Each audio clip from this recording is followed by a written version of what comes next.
Hello, Galaxy! I'm Chris Pirillo, finally ready to give you a Rogue One review. The movie, Rogue One, not to be confused with Rouge One, which a lot of people seem to have an issue spelling. What other people seem to have an issue with in relation to Rogue One is its placement within Star Wars canon, specifically in relation to the other Star Wars films. This is, for all intents and purposes, a review. I've got a laundry list of points that I'd like to cover and experiences in relation to this movie. I will say that it's going to be packed with spoilers. I also believe that if you've not yet seen it, that's not my problem. I have seen it 3 times now. The first time I saw it was at Lucasfilm in San Francisco. I was invited down there by Maker. Very, very grateful for that in conjunction with Disney. And then the day after, we got to visit Rancho Obi-Wan in a separate engagement. You've already seen that video, largely unedited. It was about 2 hours worth of footage, and with any luck, this video won't be 2 hours long. It might be. I will warn you. The Force Awakens review was just about as long, if not longer, than the movie. I have a few points I'm going to cover, and then I'm also going to address a few questions asked by the community, not just those who are watching me live, people who support me on chrispirillo.com, and those who support our family on geekfamilyfun.com. But I also have a list of questions that you've given me when I posted the video, asking you if you want me to address any certain points in my Rogue One, a Star Wars story review. So I'm going to try to keep things as best organized as I can. I have to say right up front that I'm not a really good reviewer of anything. I don't think many would disagree, but certainly I'm not a good movie reviewer. Either I like it or I don't.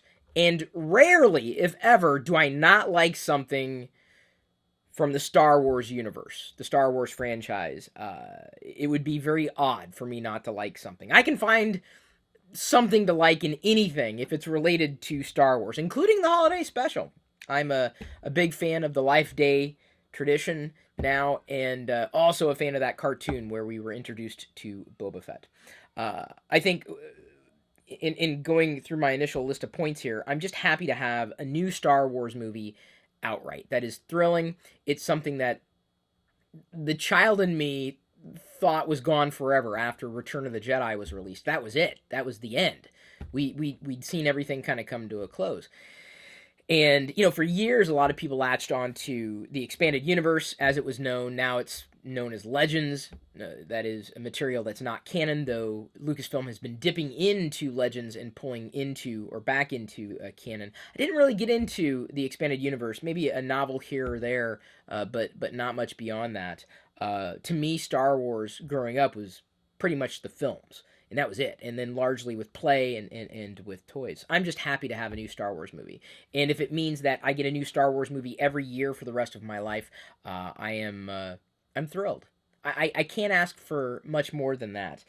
I'm very grateful that I was able to see the first filming at Lucasfilm, and that was really, I think, almost more exciting than the movie is just being able to see it there. It was the experience. It was the story around being able to see Rogue One the hour or so before it was released to the public, at least here in the U.S., in the place where they helped put the movie together. That was thanks in part to Maker and Disney. I've seen it 3 times in 2D. No plans on seeing it in 3D. I'll tell you that the first time in seeing it at Lucasfilm, I don't know if I really liked the theater as much as others might have. It was a flat theater. I sat in the back. There wasn't anybody sitting in front of me. But I think I really enjoyed the theater that was set up specifically like stadium seating and a little closer to the screen, and maybe in the central part of the theater. In seeing it 2 times in 2D after seeing it at Lucasfilm, I enjoyed those showings more, I think, in terms of the sights and the sounds. And you would imagine it'd be just the opposite. But I really feel that part of that was not just the audience I was with. It was a small audience at Lucasfilm in a big theater. But it was also potentially the placement of where I was in the theater itself. I still enjoyed the film outright. And that is, if you're looking for a score or a rating, I liked the film. I liked the movie. Each time I saw it was completely different. And feel free, if anybody wants to timestamp any one of these questions that I'm addressing or points that I'm addressing, knock yourself out. It would be way too tedious for me to do. I've already compiled a list here. The review's full of spoilers. I waited long enough, and so did you. I did see it for the third time in the theater last night, and this is a couple weeks after its release. Um, I had basically reserved seats for the theater before we had heard of Carrie Fisher's passing, which happened yesterday. And about an hour before me streaming this live, I just read news that Carrie Fisher's mother, Debbie Reynolds, had also passed away with, one of her final thoughts as she shared it with other family members was that she went to be with Carrie, which was devastating. Certainly, with those who have appreciated their efforts in the realm of acting, but certainly devastating to their family. So yeah, there was a certain this kind of dovetails into everything where I'm going with this. There was a certain eeriness to the final scene in Rogue One, specifically yesterday, where Leia effectively says hope, and that was seeing this on screen the day of Carrie's passing, knowing that it certainly wasn't Carrie Fisher who was playing the role of Leia, at least in body. Her face, her likeness was on screen, and that was a little jarring. It was very eerie, really, and I'm glad I saw it yesterday. I'm very grateful to have, as I mentioned in the video I recorded about Carrie's passing, very grateful that she could have been part of something that I love, and certainly did appreciate everything she did, including her vitality, her just grabbing life by the horns, if life had horns. 2016, let me tell you, if a year had horns, 2016 has had horns. So, I think in going into Rogue One, I always look forward to seeing new merchandise with Star Wars stuff. It wasn't as much of a blitzkrieg as I was expecting, or as I was hoping. I don't think Disney expected Rogue One to do as well as, I know they didn't expect it to do as well as the Force Awakens, but there hasn't been as much of a blanket of Star Wars stuff. And I guess I was spoiled last year with just Star Wars everywhere. It was just so awesome. Not so much this year. Not so much with Rogue One. So I'm a little disappointed with the merchandise in terms of there not being enough, right? Just not being everywhere. Living and breathing Star Wars is kind of what I do, and I enjoy seeing it out there. Just it wasn't enough, and even the movie theaters here, at least where I've been able to go, have been very lackluster in terms of the merch that they offered. This very expensive popcorn tin. It's nice. It's got Darth Vader on it. The cast of characters. I don't mind it as much. It's nice. It's embossed. It's a bit pricey. I really minded the fact that it says only in cinemas right there, because at some point it won't be. Now I guess it marks the place where you got it from, the theater. They also had these very expensive cup toppers. I also have a Darth Vader one, I believe, somewhere. But I got a couple of cup toppers. I don't have the full set. It was just kind of expensive for what it happens to be, in my opinion. And then the cups, these giant cups, were just marked with a sponsor. And I'm like, really? I get sponsorship, trust me. But it was just like this big ad on the side of the cup that I paid for. Not much fun. So the merchandising around the Rogue One experience, I would have hoped for more. And but then again, I probably would have said the same thing last year with The Force Awakens, and I'll say the same thing again in another year when we see the release of Episode 8. Now, again, this is Rogue One-ish, but due to the events in recent days, I also wanted to mention that one of my thoughts in Carrie's passing, because her story arc hasn't necessarily come to an end as Harrison Ford's might have with The Force Awakens.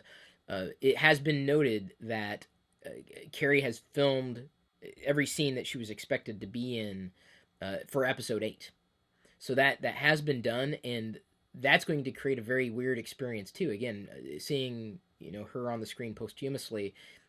Anytime that happens with an actor, it's always kind of strange. You appreciate them more, and why is it always that way, right? or as I've been, prone to quoting the song, don't it always seem to go that you don't know what you got till it's gone? And yeah, so just that's just an FYI, just as an aside, she had completed filming. Now, whether or not that will impact her passing will impact episode 8, that really remains to be seen. But I think it's important to mention this, if only because Carrie's likeness, Princess Leia, did show up in Rogue One at the end. So I've got some notes, and I broke them down by upon first showing, didn't like it first showing, and liked it first showing. And for the most part, these thoughts stuck. I also have some further thoughts, and then I'll dive into the community questions, either from our Discord chat, which we've got going on 24/7, or the list of questions from the previously posted video asking for you to ask me questions. This movie is about hope, first and foremost, though there's so much to parse. And I think it's so dense, you can't just watch this movie and then just walk away. I really don't feel that you can do any Star Wars bit-o-media, like just this piece of whatever. You can't do it justice if you just take it for what it is on the surface. I think there's a lot more to that. We've got a saga. We've got several stories and characters and locations and a lot of intricacies that beg to be thought through. And I knew there was going to be a lot to parse, but I found that Rogue One was a bit more thick, a bit denser in terms of what I wanted to kind of process through. But the one thing that I got from it was hope. And it really wasn't until the third showing that I understood a bit more about how the characters evolved even through the film, or what might have brought them to the point that they were in the film. But again, that took me watching it 3 times and having a different experience every time, as you normally might do in seeing a Star Wars movie. Or as I do. It's the only only type of movie or media experience I'm like, yeah, I'll gung-ho about. I enjoy the other stuff, but this is certainly my fandom. I did feel the need to see it a few more times to take everything in, much like with The Force Awakens. Immediately, and this is one of my first notes, I already wanted to know more about many of the characters in the story. A lot more. I wanted to know so much more about those characters, because I only got a glimpse. We only got a glimpse of these characters, and I knew I wasn't going to get any more. Because this, in being a Star Wars story, as I mentioned in my initial reaction on Lucasfilm's campus after seeing the film, this is a standalone story, and I think Lucasfilm accomplished everything they set out to accomplish. This is not, episodic like episodes 7, 8, and 9 will be, or 1, 2, 3, 4, 5, 6, the original trilogy. But it's a standalone film. That they're experimenting in that capacity. So we're not going to see. I can't imagine us seeing a breakout film starring any one of these characters or actors. We may see bits and pieces elsewhere, but it's a standalone story, and that's it. The sequel to the film has already been produced in 1977. You go back in time. A New Hope is the sequel to Rogue One. That's where it sits in Star Wars canon. I hesitate to throw out the word prequel. I still watch the prequels when they're on TV, or Jedi wants to, if she wants to watch a movie or something she wants to watch, we'll put it on. She enjoys what she sees. She may not be able to understand kind of what's going on with things, but she generally has fun with Star Wars movies. But I believe that Rogue One makes a fantastic prequel. It really does. I think it does a better job as a prequel type of film than any of the prequels did. Granted, I grew up with the original trilogy, 4, 5, and 6, not 1, 2, and 3, but I'm not taking away from 1, 2, and 3 for what they are. Even though I didn't necessarily enjoy them as much, I still do enjoy them. I still watch them. I like them. Maybe not as much as others, but certainly, I haven't stricken them from my mental canon. They exist, and you can't deny that they exist. But this, to me, was an outstanding prequel in just about every sense of the word. So I wanted to make sure I noted that, already wanting to know more of the characters, knowing that they're not going to come back in a few. Most of them would not necessarily come back in a future film. Some of the characters, will certainly, but I'm not going to get into that right now. It is a perfect, and when I say perfect, I mean picture perfect lead-in to A New Hope. Giving some scenes in A New Hope completely new meaning, completely new context. For example, at the end, and I've noted some of these scenes here this review, but Vader does his thing, right? He goes out. I'm like, for all intents and purposes, like the most vicious we've ever seen Vader. And if you've been reading the new comics, the Vader arc definitely had a very aggressive Vader. The Star Wars self-titled Star Wars comic series. This is canon, by the way. If you're not reading the new Marvel comics, you probably should. Vader has been vicious, but this is the first time we've really seen it play out in film, and it was definitely a fantastic scene. But just leading up to the rebels, passing off the plans and then running through the Tantive 4. And as Pablo Hidalgo apparently calls it the Tantive. So I guess maybe I have to call it the Tantive now, even though in my head I always called it the Tantive. So anyway, Tantive 4, the rebel blockade runner. It leads right up so perfectly that, and I think this is the next note I make, or one of the next notes, or I'll come back to it, I guess, because it makes sense for me to say here. If you're going to introduce someone to Star Wars, you could start with Episode 4. My feeling is, I think you kind of want to start with Rogue One, and for all the reasons that the impact of the first scene in A New Hope, the first Star Wars movie, is that much stronger because Leia knows what's going on, but then she's all defiant, like, no. It's like, you want to talk about poker face. Like, that scene changes because you just saw what happened. What just happened, right? So that scene in A New Hope is just, it takes on new meaning, right? Or even, in the Death Star, when the Imperial officers are gathered around the conference table, there's one empty seat that you can see. Was that Krennic's seat? It's a fantastic question. We would never have that story. We would never even think about that before we had Rogue One. But now with Rogue One in place, it being, I think, a perfect lead-in to A New Hope and A New Hope events. And a New Hope. I did mention this. The A New Hope backstory. It was filled in nicely and appropriately without overreaching. So what I mean by that is that it's always tricky to do a prequel, as we've seen several times over, where you've got this continuity issue that might arise, or a disconnect between what we thought was true and what turned out to be true if it was in canon. For example, it still doesn't sit well with me that Anakin Skywalker built C-3PO. It doesn't fit. It makes sense, I guess, kind of, but okay, right? That's how I feel. Like, huh?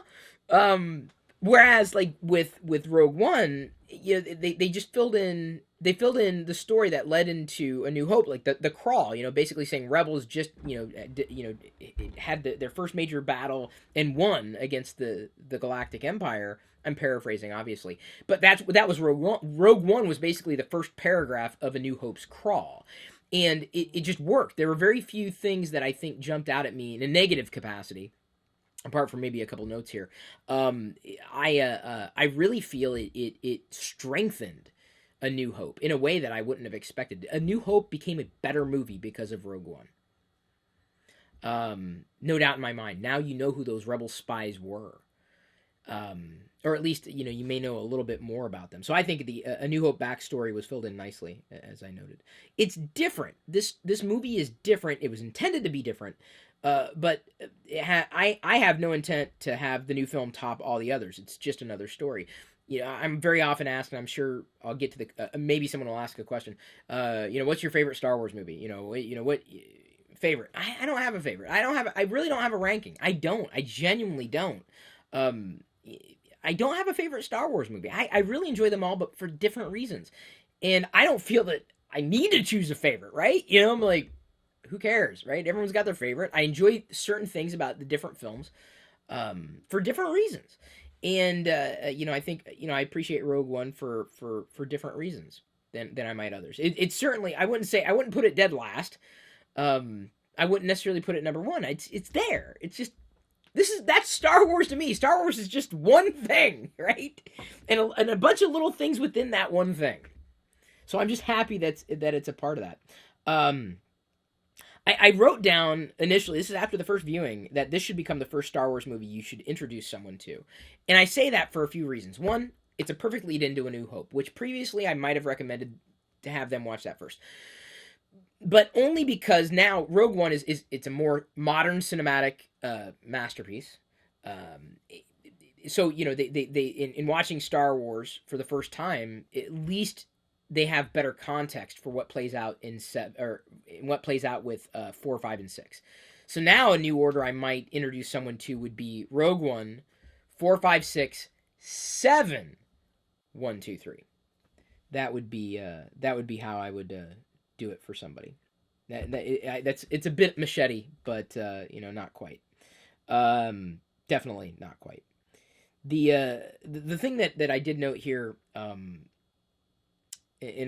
may come back to this when I talk about something I didn't like, but I feel it started slow, pulled you in, and then the third act was just wham, boom, bang. That's what I wrote down. Wham, boom, bang. It was like relentless. It's the word I would use. Just like once they were there, once it was basically Scarif, and that was it. It was just I was just so overstimulated in a good way. There's no way. Honestly, as much as I would love a movie like that, I don't think I could handle a movie like that. It was just relentless.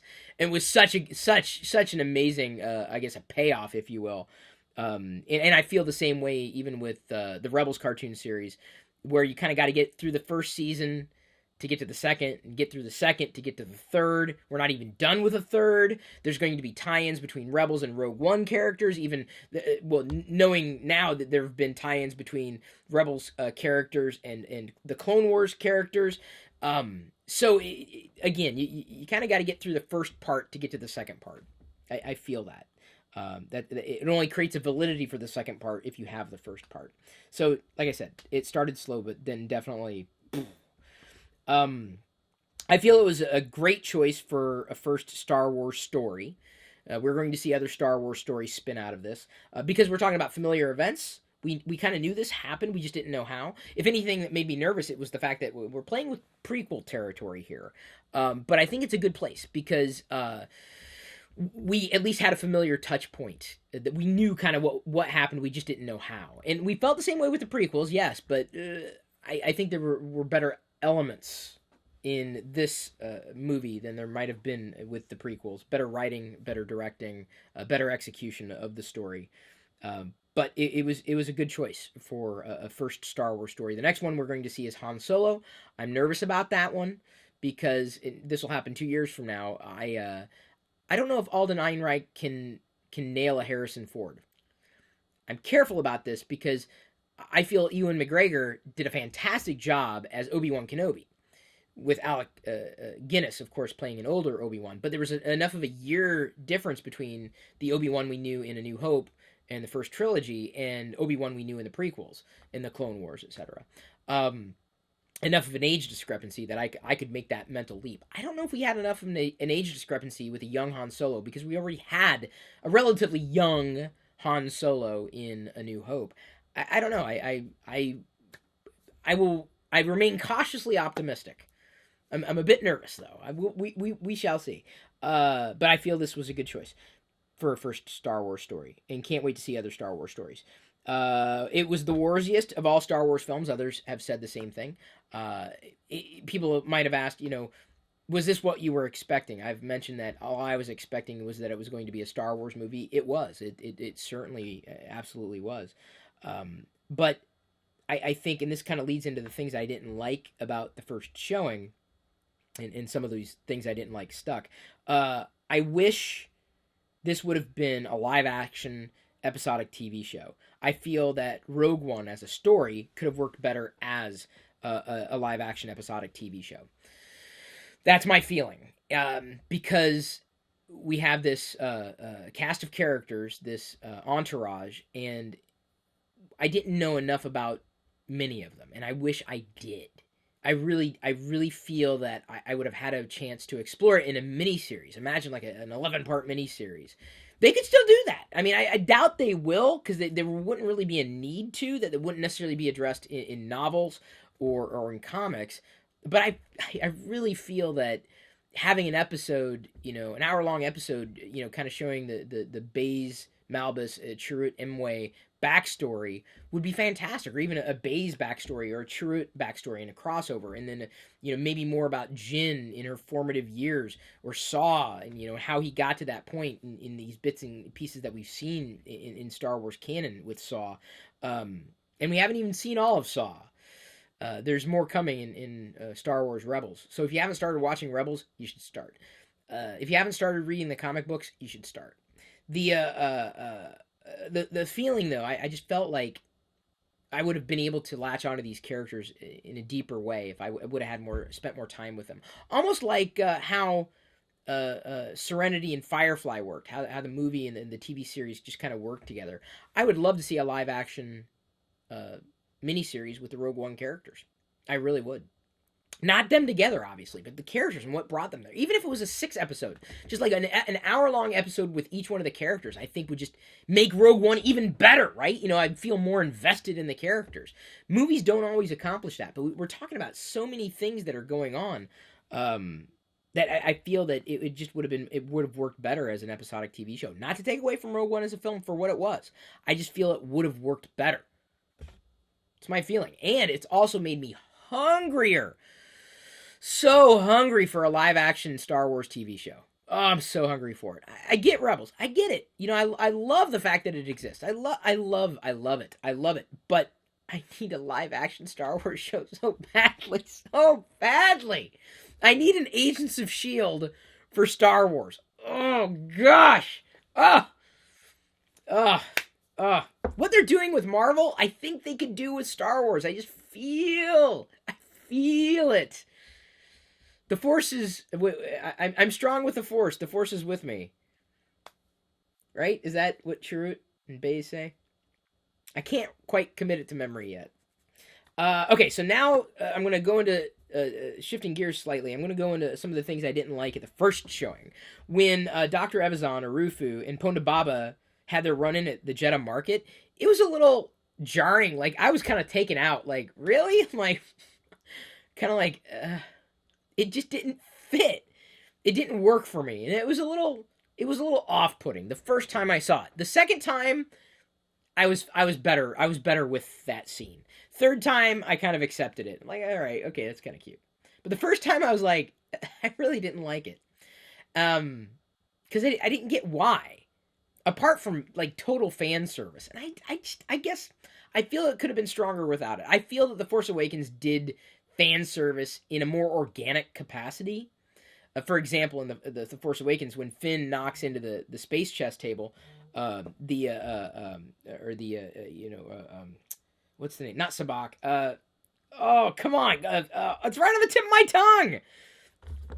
Oh, come on! I gotta look it up because I just took a picture of the table at Rancho Obi-Wan because I want the characters as figures. They've never been produced. But if you didn't know, in Dejarik, that's what I'm thinking of.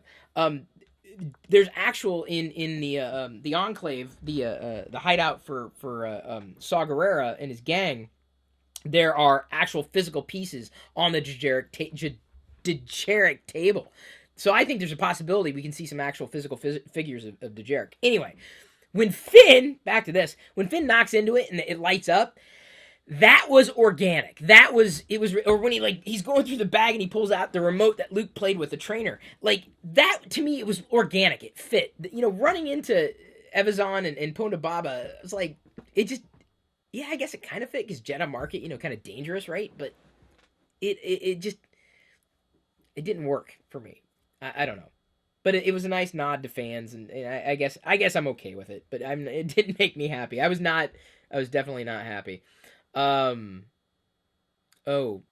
saying, okay, looked it up. Bothans died providing information to the second Death Star. People keep saying that, right? No, I'm sorry, I'm looking at chat here. Yeah, Bothans, Death Star 2. And now, by the way, a huge plot hole or device has just kind of been, explained in such a capacity. Now we know that Jyn Erso basically sabotaged the first Death Star. I mean, he basically sacrificed himself for the rebellion, which effectively pulled Jyn into the rebellion by doing so and, taking up her father's cause. We didn't know. Well, why did they build a second Death Star? Well, because they they knew that the first one failed for these reasons, so they had a chance to basically do it without that flaw, right? That flaw was not known to be built into that into the first Death Star, but now we know why they built a second Death Star. So it filled, I think, a pretty big hole that exists. Like I said, I think Rogue One hit all the right notes in that way. I'll get to the soundtrack in a bit too. Speaking of notes, let's see here. Next thing I noted at that I didn't like at the first showing, almost too many characters to keep up with, and you can run into this problem when you've got a cast of characters that you're dealing with. I feel that every character had a I guess a role to play, a role to fulfill, but there were almost too many of them, and I can't believe I'm saying that, but I couldn't get into any one of them. There are a few I feel I was more attached to. I'll note this here in a bit too, but I don't feel I developed a relationship or felt the relationships as much as they might have. I think the characters are coming together not for the character's sake, but certainly for a larger cause. But I feel that the character development wasn't as strong as it could have been. I've got a caveat in that too. It's been helped. I can tell you, I know I noted this elsewhere, but I'll jump into it now. In between the time I saw Rogue One for a first time and the second time, I had a sponsored engagement with Audible, and they basically wanted me to listen to Catalyst, which is a Rogue One story. It basically is the backstory of Galen Erso, Lyra Erso, Orson Krennic, and and the characters around them that would lead into Rogue One. And I can tell you, I appreciated Rogue One more the second time after having listened to Catalyst. So if you watched Rogue One and you didn't like it, or you want to like it more, or you want a different appreciation, I have a strong recommendation in listening to Catalyst. You could read it. I recommend listening to it because on Audible, you can listen to it at 2x speed. So it took me 5 hours to listen to the entire novel. And I appreciated Galen Erso and Lyra. I just appreciated everything in Rogue One so much more because I got a chance to know the character and the backstory. So that's what I'm saying. That's what I wish I had for so many of these characters. And I feel that the film lacked that. And you can only accomplish so much in a 2-hour film. But, if Rogue One was 3 hours, you wouldn't hear me complaining at all. If there's a director's cut for this, please let it be. But yeah, I want to mention you have to listen to Catalyst. You have to listen to Catalyst. 5 hours. So if you do sign up for Audible, I'll mention this too because it was part of that sponsored engagement. Audible.com/Pirillo is my link. So if you sign up to listen to the book, I would get the referral for that. But I would say it in any capacity. My plan was to get Catalyst. It just happened to coincide with the Audible engagement, so I was so happy. You need to listen to Catalyst. You need to. I wanted to mention that here in relation to the characters. It will help at least with perspective of Galen and Orson. Seeing the CGI Tarkin and Leia at first, and this is at Lucasfilm's campus, it was very not convincing. Like, my first thought was like, wow, that's a CGI character, but there were certain mannerisms that just weren't quite there yet. We're still in the uncanny valley. I've been talking about this for so long. The uncanny valley, right? This you're seeing this human-like thing that's supposed to be human, but there's something that's inhuman about it, and that's quite just not disgusting, but just off-putting. I will say this: I didn't like it at the first showing, either one. I appreciated having Tarkin there. I appreciated having Leia there in the way they did, but this is really weird to say. I didn't mind it as much, or it was fine. It wasn't as off-putting the second and third time I saw it. So I saw it in a different theater, sat a little closer to the screen. So I feel that the closer you sit to the screen, the better it is. But the technology, as much as it's there, it is getting there. It's not quite there yet. And maybe they'll come back, much like they did with the special editions in the special editions. They went back and they redid Jabba after having inserted Jabba for the first time. I feel that they could come back to Tarkin and potentially even Leia's to clean them up in future digital releases, and the films would be made better for that. I feel that it's a possibility. I think it was great to have Tarkin in there. Really, I think they did a good job in putting Tarkin where he was, and certainly with Leia's placement. But the CGI really threw me off the first time. I was a little harsh about it. I'm like, why did they do this? It took me out of the film. It really did. The first time it was very difficult for me to accommodate. Very difficult. Second time, I just took it in. I just took it and like, okay, I'm watching Tarkin. Third time, I'm watching Tarkin. I'm seeing Leia. Like in the second and third showing, really changed that for me. The first one was really, really difficult to take in. There was debate whether or not there would be an opening crawl in Rogue One. I will tell you that it was a little disappointing not to get a crawl. It was. I understand why they didn't. They don't do a crawl with every Rebels episode. They didn't really with the Clone Wars. But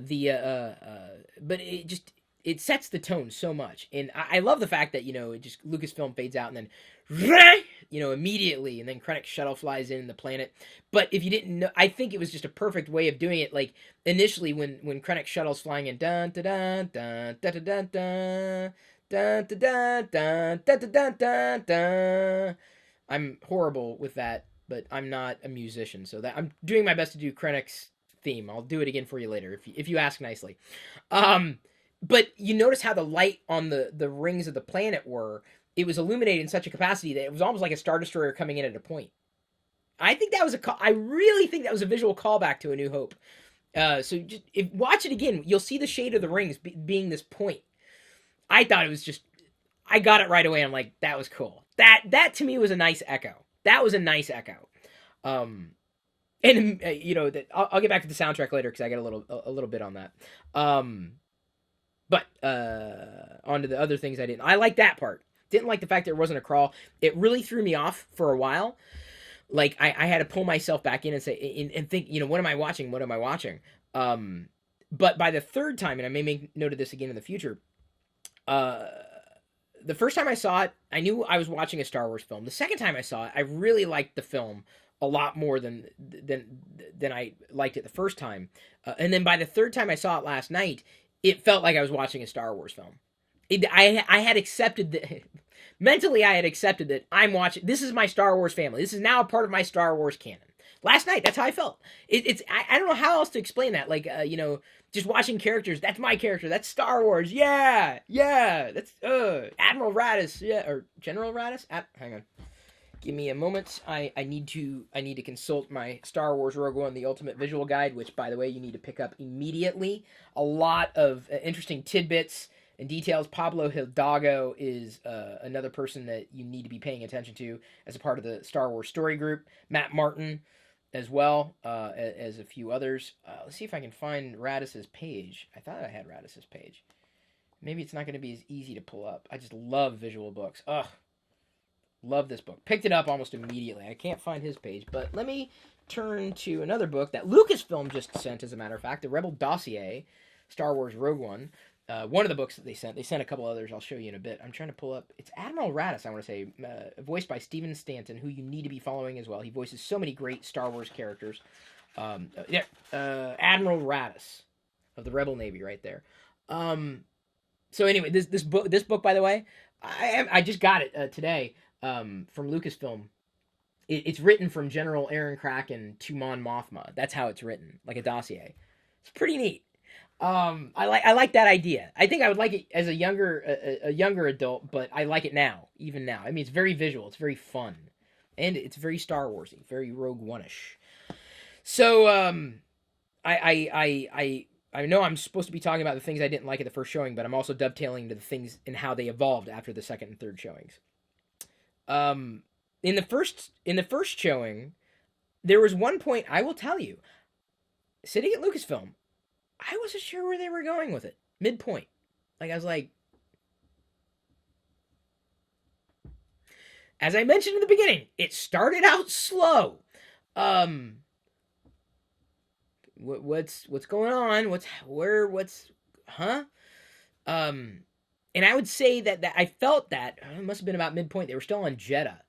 I don't think it had been the Jeddah city had been blown up by the Death Star yet, but it was just this feeling of what's going on. Um, I felt that at a Star Wars movie. Now that was the first showing. Second showing, I was so much more involved. I was so much more excited and just like genuinely just taking it in. And as I mentioned, the third time I saw it, I was watching a Star Wars movie. I'm like, yes, I get it. This makes sense. That makes sense. I'm like, I'm getting it. I'm taking in more. So as much as I said the characters, I needed more time for them to develop. After seeing it a third time, I'm picking up on certain things, and this is the same. It happens, with just about every movie. If I see it over and over again, I I'll pick up on different things. I'm like, oh yeah, wow, I didn't even think of it that way before. But yeah, maybe if I thought about it this way or that way, well, that's compelling. So I enjoy it in seeing a movie over and over again. Certainly with the Star Wars movie, but didn't feel that way with second and third showings. Like it didn't feel that way. It felt like I was just getting to know the characters again, for the first time. After the second and third showing, but the first showing, I will tell you, I wasn't sure where it was going by midpoint, but that was completely not even a feeling or a thought in the second showing, or even in the third showing.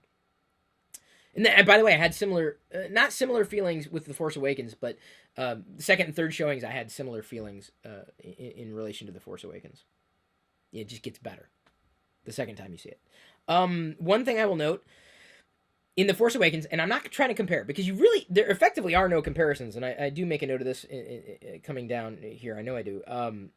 I was missing my Rey lightsaber flying into hand moment. Like that moment at the end of The Force Awakens where Rey, Kylo's going for it, and he's gonna get the lightsaber, and then it flies into Rey's hands. I got goosebumps, man. I got chills and like almost tears when that happened. I didn't have that moment in Rogue One. I don't know if I was expecting it. It was just kind of like, yeah, I really kind of missed that. And honestly, I never had that moment in any Star Wars film. Apart from that moment, that was like one of the first moments I was like, oh my god, it was just so gut-wrenching. Amazingly beautiful. Rey's, taking on her power. And even the score behind her, was an echo of a scene in A New Hope when Luke was kind of recognizing that it was his turn to take this change of path. Did not have my Rey flying into lightsaber moment, and that was a little disappointing. But I'm not gonna hold Rogue One, to that, because it was just a note. It was just something that I noted that It's not that I didn't like it. It's just that I had that with The Force Awakens, and I just did not have one of those moments. Even in seeing it the second and third time, did not have one of those moments with this movie. And it could be that I wasn't necessarily attached to any one of those characters, like I might have been with Han Solo or his death in The Force Awakens. But like I said, that Rey and the lightsaber moment was missing for me. Dovetailing into too many characters and not getting enough character background. I'm not sure if I felt the deaths as intimately. So to me, these are all throwaways to a larger story. Not to say it's a death that's thrown away, but remember, Rogue One is effectively the first paragraph in the crawl to A New Hope, right? These are rebel spies, and so their deaths are going to this cause. They're striving with courage. They hope that they can defeat the Empire. They can defeat tyranny, this injustice, this fascism, this evil, really, that has permeated every aspect of society. But I just couldn't feel when they died. I didn't feel like, oh man, they died. Minus one thing, and I think I noted this somewhere, and I keep saying that because I'm afraid I'm not going to get back to it, or if I get back to it, this is why. I've had a lot of thoughts. K2SO, oddly enough, K2SO, right there, this little droid. If you were to ask me my favorite character in Rogue One, it'd be K2SO, no doubt about it. Zero doubt in my mind, K2SO, number one. Not that you should rank, but when he went down, I was like, oh man, I felt something. Not like, oh, I'm crying, but I mean, I was like, oh man, I was like, oh, I kind of felt, I don't know if I felt that for any other character's death. Even Jyn Erso's, right? Even in the backstory of Catalyst. It was K2SO. I'm not sure if I'm alone in that, but that was kind of surprising to me. Really surprising, because they're all kind of like leading characters, like Bodhi, and Chirrut and Baze and of course Jyn and Cassian. I mean, their deaths, I think, were noble, and for a greater cause, but it was K2SO for some reason that, and maybe it's because he had a personality, right? Not that the others don't, just his I latched onto, right? I think we all have that one character that we kind of latch onto, but just FYI, I didn't feel the deaths as intimately as I might have otherwise. As tragic, certainly they were. It was K2SO. It just felt like that was the one that I guess I would have missed the most. Not enough aliens. I'm gonna say that no matter how many aliens they throw on the screen. Not enough aliens. Not enough female representation in battle. And I say that because I'm familiar, like, again, with Catalyst, there was a wide variety of genders and sexes and aliens and backdrops.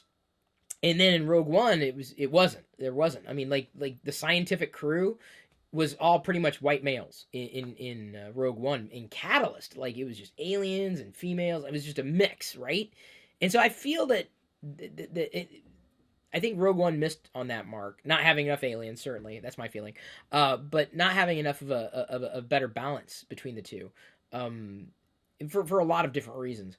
And even with the group of rebels at the end, where Cassian basically rallied the group to the call. There's actually, gosh, hang on, I need to look this up again in the visual guide. There's a name for this crew, that they go into battle at the end. What's interesting is that most of those were male, and we had a few female pilots, which of course were awesome to see. Too many males, and I feel that they've done well enough, but I think they could have gone a lot further. And don't say, well, Jyn, that's one out of how many? Come on, Chris. Sorry, there's so much to take in, and I can't find it. Anyway, pick up the visual guide. You can look up their name. Okay, so then what I did like at the first showing, things that jumped out. I loved seeing A New Hope pilots. Like, where it didn't work for me with Tarkin and Leia the first time out. The first time out, it did work for me when you had Gold Leader and Red Leader. And when they brought them in, I'm like, oh, dude! I got excited when I saw them. Not so much with Tarkin or Leia, but I got excited because I think it was done so well. It was just done so well done. No one, if you were just watching the movie, you wouldn't think, oh, that's CG or that's fake or whatever. Because I don't think it was. I think they actually pulled unused footage from A New Hope. But just seeing them again on the screen was utterly fantastic. It's interesting, too, Luke's designation, Red 5. We see the previous Red 5 go down, and that's something to note, with the person with that call sign. That's right, call sign. That's their call sign. Their squadron and their call sign. Anyway, so that was it was I loved seeing those leaders, those pilots. Amazing but terribly short Vader final scene. It was breathtaking. Vader was just vicious, like just. I mean, that's one scene that I want to play a few times over, right? Because it was just, there's so much to see. Like, even just one guy just like, I'm like, wow, whoa, wow. It was amazing, but I wish it was longer. I did make a note initially. I'm like, I wish they would have used Vader more. I'm not so sure I feel that way after seeing it a third time. I feel they used Vader enough. Like, maybe if they used him one or two more times, I'd be happy. But using them where they did, or using him where they did, certainly at the end, was just, oh my God. That was icing on the cake. That was just beautiful. I mean, the scene really was. It was beautifully choreographed, wonderfully done, and I would say in terms of emotional impact to me, and maybe I wouldn't say it was maybe. Now that I'm thinking about it, I was probably more emotionally impacted by that scene. Just, I felt for the rebels. The first time I saw it, I was like, oh man, oh dude, oh, because oh my god, dude, you're not getting out. And I felt for him. I felt for the rebels. Didn't necessarily feel for him that way in A New Hope. But that scene was just, wow, so riveting. Even last night, I made note of this. And I didn't think it, not consciously, but as Vader's going out to the precipice, watching the ship fly away, after having slaughtered those rebels, I felt myself, I was tense, and I felt myself letting go of that tenseness. I was tense. That says it all. The third showing. So I'm going to go, if you don't mind, mid-review, I'm going to take back that Rey lightsaber moment. I had it, just in a different way. This emotionally impactful, I wasn't crying, I wasn't teared up, but it pulled me in. Pulled me in the first time, the second time, and certainly the third time. I just felt myself just, like, letting go. Like, the tenseness just kind of like... So I must have been, like, white-knuckling it there in the theater. Even last night, third showing, yeah. So I'm going to take back that I didn't have the Rey moment. I did, with the Vader moment. I did, the tenseness. Really. And I suppose if I was thinking about it or conscious of it or aware of it, I may have had that moment other times. But I specifically made note of it last night as I felt myself just kind of, am I tense? I'm tense. It really did happen. Oh, I'm sorry. Sometimes if I'm an hour into it, the screensaver kicks off. So that's how I know I'm an hour into it. Let's see here. Where am I? I got to get back to my list. Compelling visuals and locations. I certainly love new planets and new creatures and new characters. I do. I really do, because it expands my my appreciation and understanding of the Star Wars galaxy. More things to know and love. So the visuals were compelling. Thought they were very well done, and so much to take in too. So many things you missed the first even 3 times that I know I've missed, but even I made note, like just the use of lighting and perspectives and shadows. For example, Krennic's there in Vader's lair on Mustafar, and he walks out of the door after coming out of the bacta tank, and the shadow, they're showing Krennic in the door going up, and you can see Vader's silhouette on the wall. I mean, it's just beautiful, beautiful composition, beautiful shot. A lot of that. It was just, the film was just rich with that. It wasn't just that one scene. Good humor from K2SO. I laughed out loud a few times with him. I mean, the latter time, you've heard the joke once, you may kind of chuckle after that. But I still laughed, well, I guess, like, I gotta remember some of the funniest lines. Like, do you want to know the probability of her using that to shoot you? Not now, okay? Like, it's high. Very high. Like, I was just like, God. I was like, I like this droid. I'm gonna say it's quickly coming to the point where I like Chopper. I think K2SO might be my favorite droid, just because I just love that sarcasm. Like, and then on Jeddah, when Jyn shoots the Imperial, the what do they call them? Droids, security droids. What's K2SO? Let me go back to my visual guide again. Oh man, I need to memorize this stuff. I haven't had enough time to take. He's a certain type of droid that's been reprogrammed. There we go. K2SO. Security droid, a reprogrammed Imperial security droid. K2SO. See, visual guide. I have now been guided visually. When Jyn shoots the other one and he falls down, I'm like, oh god! And then K2SO's behind him. He said, "Did you know that wasn't me?" I was rolling. I was laughing so hard. I was laughing so hard. And it was the first time at Lucasfilm, and it was a largely empty theater because there were only a few of us. But man, I thought that was so funny. I thought it was so funny. And then his other lines, of course, like, I come here, and he picks up the grenade, and Jin's like, and he's like, "You're right. I'll just go back to the ship." Or boom, "You're right. I'll just go back to the ship." And then he's like, I know I'm reliving all K2SO's lines, but man, he's like, he's like, "Oh yes, I'm taking them to prison. No, these are prisoners. I'm taking them to prison where they will be imprisoned." And then Cassian says something like, "Quiet, you."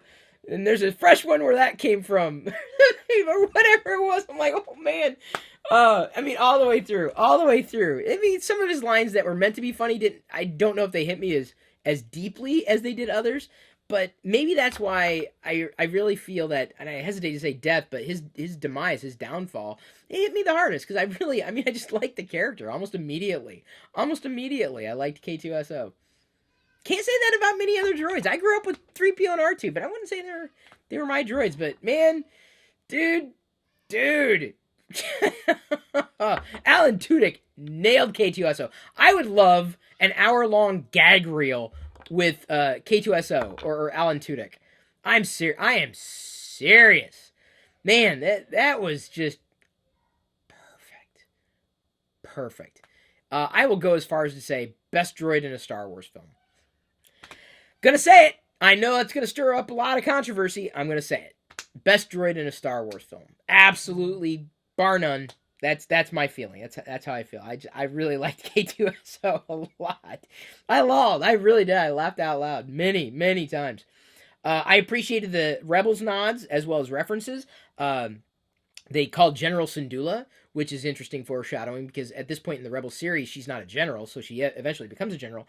The Ghost appears 2 times. One as they were flying into Scarif, and another time in the hangar on the moon Yavin 4.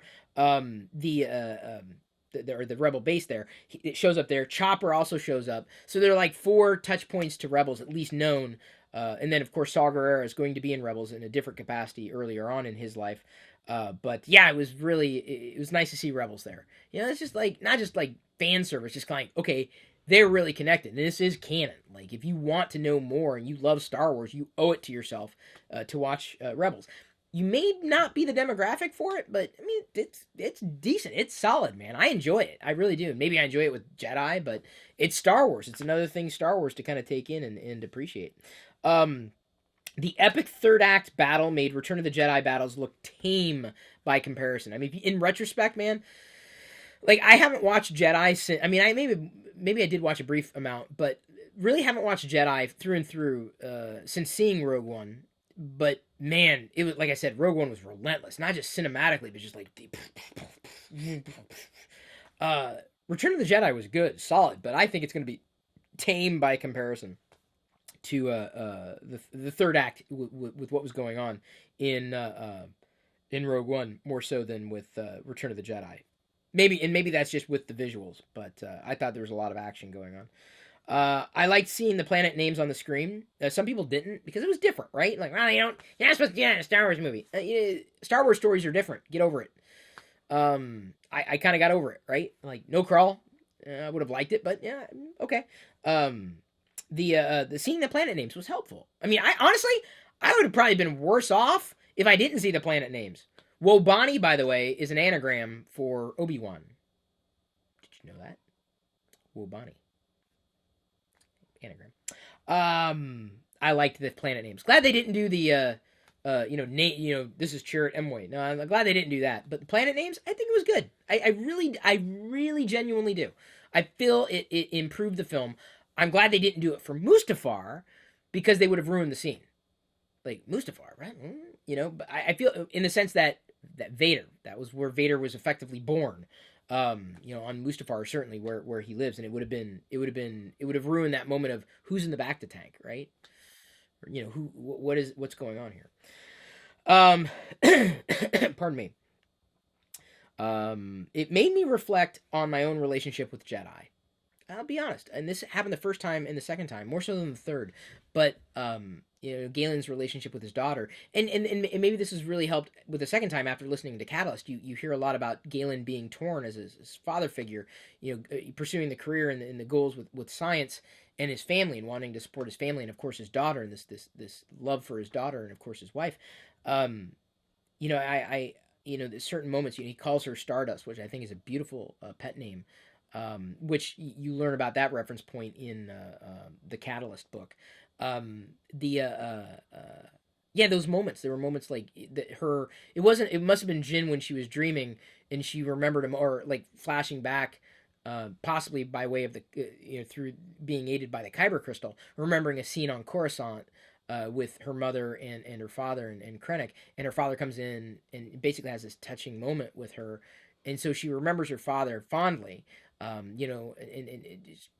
Those scenes really they hit me harder now as being a father, and certainly a father of a daughter. I felt for Jyn in those moments, and I felt for the father not being able to be there for her. So I did. I thought that was. I mean, it was. I really liked that feeling. It just made me reflect upon my own relationship with Jedi. I also liked the diversity of the cast. At least the ethnic diversity of the cast, I feel, is more reflective of if there were a galaxy far, far away, it'd be a hell of a lot more diverse than what we have on planet Earth. Another reason I'd like to see more females represented. Another reason I'd like to see more aliens represented. I feel it was definitely a step forward fantastic to see. For whatever reason they did it, I didn't mind at all. I didn't feel like they're doing it. Oh, the reason why they're doing, cast that is for this. Oh, the only reason they cast that is for this. I didn't feel that way at all. I didn't feel like it was done for diversity's purposes. In fact, I feel it was almost more reflective of what we've kind of been experiencing with Rebels. And this also, I guess, provides more context for Rogue One.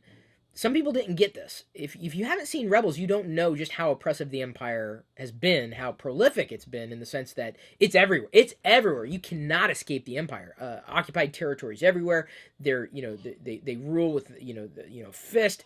It's this ongoing scenario that just never ends well, and you've got this wide variety of people with diverse backgrounds in story who are also ethnically diverse in terms of ethnically diverse in terms of their Earth-like or Terran ethnicity.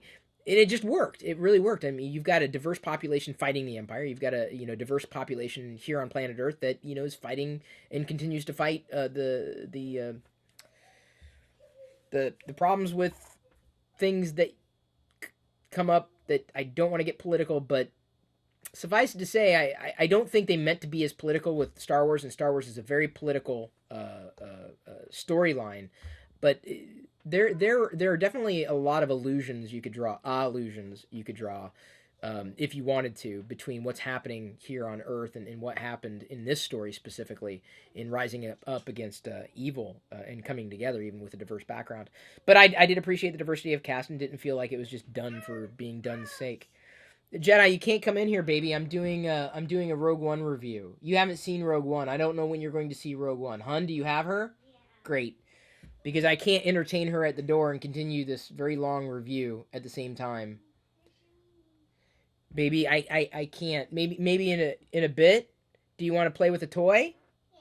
Oh, which toy do you want to play with? I shouldn't have given her a choice.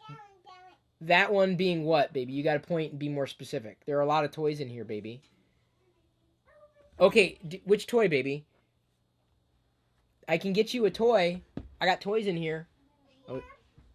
Can mommy get you the toy? She wants to open the gate. Hun, can you take care of her? Thank you. Yeah, that's what I was hoping to avoid. So really, I think Jedi's sad because I told her she can't see Rogue One. She gets to play with my toys all the time. She's got plenty of toys, by the way, her own toys. So I think she's ready for bed too. Okay, so further thoughts now that I've wrapped up with that stuff. I haven't even gotten to everybody's questions yet. The rebellion is not cut and dry. It's not clean. It's not wrapped up in a nice little package in a bow. I mean, there's definitely dissension and questions and not a great degree of solidarity that we kind of saw, at least in A New Hope. There's just this feeling that it's just on shaky ground, and I kind of like that. I was like, wow, I didn't realize it wasn't as solid. Now in Rebels, we're just seeing the rebellion come together. Well, at least in season 3, we're getting to that point. Season 1 and 2 led us to that. But it's just interesting to see that the rebellion is not perfect.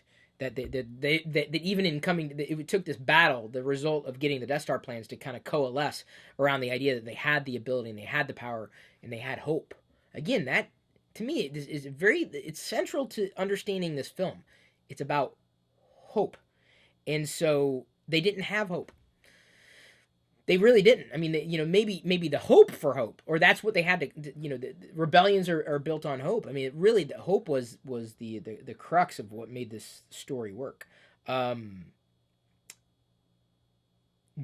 is a more reluctant character and more jaded compared to Rey. I know people are going to compare Jyn and Rey. They're both female leads for all intents and purposes in Star Wars films, and they did for what they were. I think they did a good job. I think I liked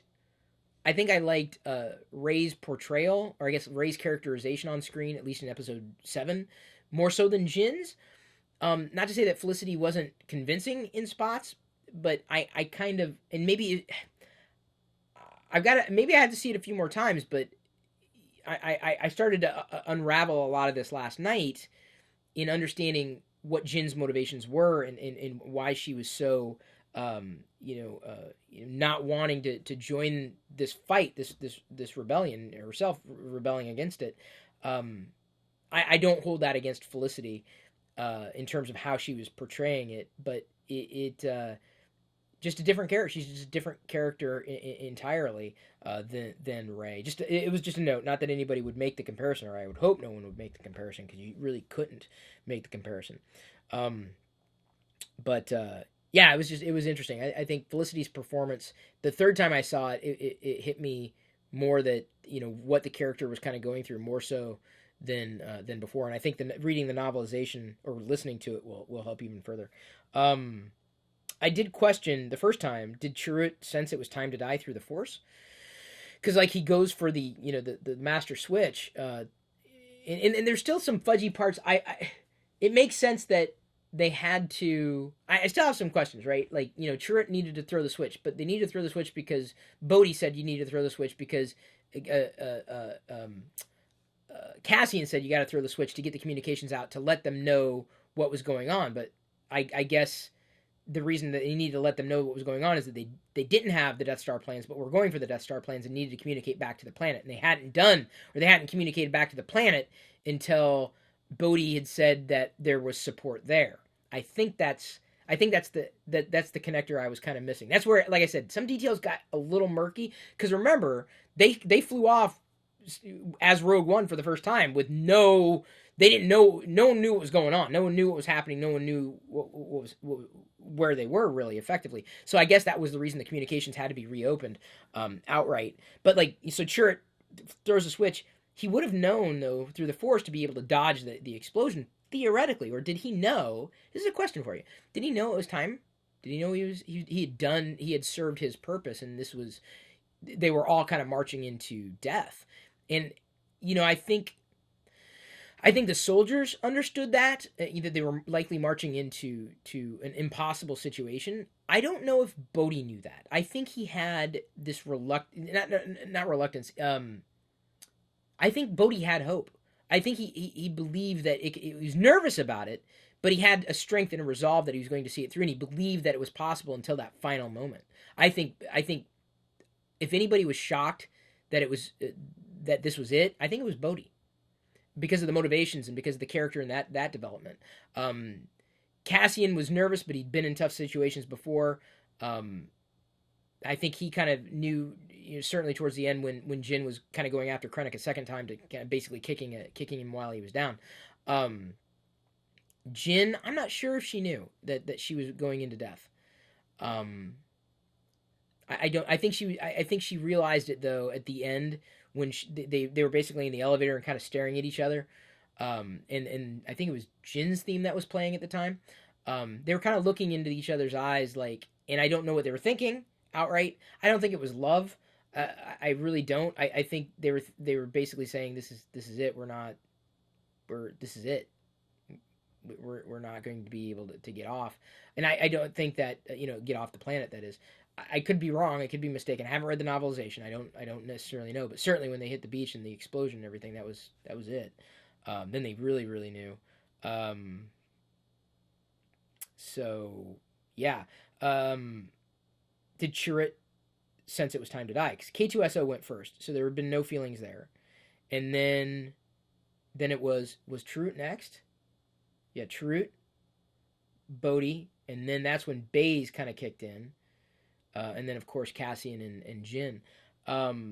So I wonder if Chirrut kind of set that in motion, the Force, and maybe he was the thing that was kind of holding things together. And when he went, that's when everybody else went. Does that sound about right? I mean, maybe I'm reading too deeply into it, because he had, he felt the Force. He was, he was a Force wielder, not a Jedi, certainly not a Sith, but certainly strong with the Force. And I don't know, maybe I think that's something that I think it begs a lot more talking through, and I'm making this note here in a bit. I do plan on doing separate videos about the characters, so I don't want to dive too deeply into that now, but it was just a thought that I had that I wanted to kind of mention here. Let's see here. Can't rate or rank this among other Star Wars films. I kind of refuse to. Definitely better after the second viewing. Yes, I've said that. Third viewing, I felt this was a part of my Star Wars family. Said that. Can't wait to watch it again, dissect it further. I don't know if I'm going to see it in the theater again, though. I'm going to dive into different characters in future videos. I adore Krennic's theme and the hauntingly beautiful Hope theme. Jyn's is catching on. It's catching me in a way like Rey's theme. Initially, I didn't quite hear it the same way, and then the more I listened to it, the more I loved it. So I love Rey's theme. I adore Krennic's theme and adore the hauntingly beautiful Hope theme. And let me see if I can. Okay, I'm going to try to do like I did my best Krennic one. You hear it at the beginning of the film, and you hear it throughout like dun dun dun dun no dun dun dun dun dun dun dun dun. Dun dun dun dun dun dun dun dun dun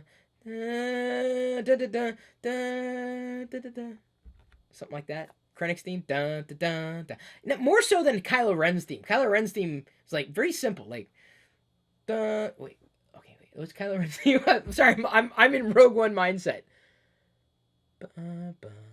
Now, I'm sorry, Krennic's theme's in my head. Hopefully I can get Hope out, because Hope is the one that was the first one that I just loved. Michael Giacchino, and I think that's how you say his last name. I was listening to Star Wars Oxygen with David Collins, and you kind of breaking down these things. And so he mentioned, I think he said that it was the pronunciation. Oh, by the way, Dermot Mulroney, that's his name, right? The actor? Dermot Mulroney? He played, I want to say cello in the score, in the film. Dermot Mulroney. Now you know the actor. You know the actor. Mulroney. Dermot. That's his first name. Dylan Dermot. Pat, was he in the visual guide here? Let me check. No, you look it up. It's for real. That's the truth. Dermot Mulroney played. If I got his name right as an actor, played an instrument in the film. Hope. Hope goes like this. It starts out like dun dun. And then you think it's gonna go dun dun dun dun dun. No, but it goes dun dun dun dun. I lost hope. Come on, Chris. I got. You've got to hear it. I got to be careful because of licensing though. Give me a second. Please. Dun dun dun dun dun. Come on, Chris. You know this one, Chris. Hope. Okay. Shh. I gotta hear. I'm sorry. I have to hear this. I have to hear it but I can't play it back for you because I'm not licensed.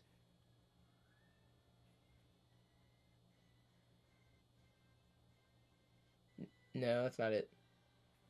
No, come on, Chris. It's in Jyn Erso in the Hope Suite. It's about 2 minutes in.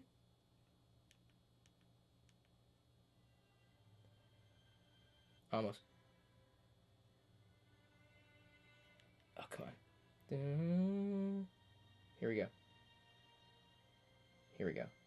3:12 in on Jyn Erso in the Hope Suite on the soundtrack. Dun, dun. Dun, dun, dun, dun.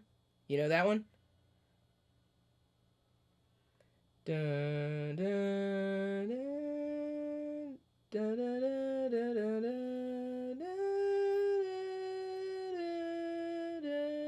dun, that dun, dun, dun, dun. Oh man. I've been singing in my head, and now, of course, when it comes time to it, like I jump to something else.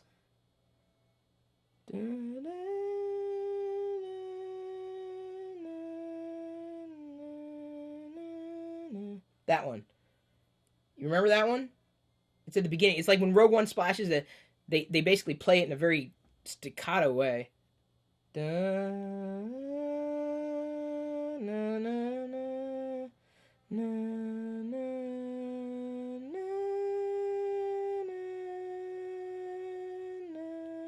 And you hear Hope throughout, so like that one, hauntingly beautiful. Haven't heard it enough times to like have committed it to memory, but it's basically da da da da da da da da da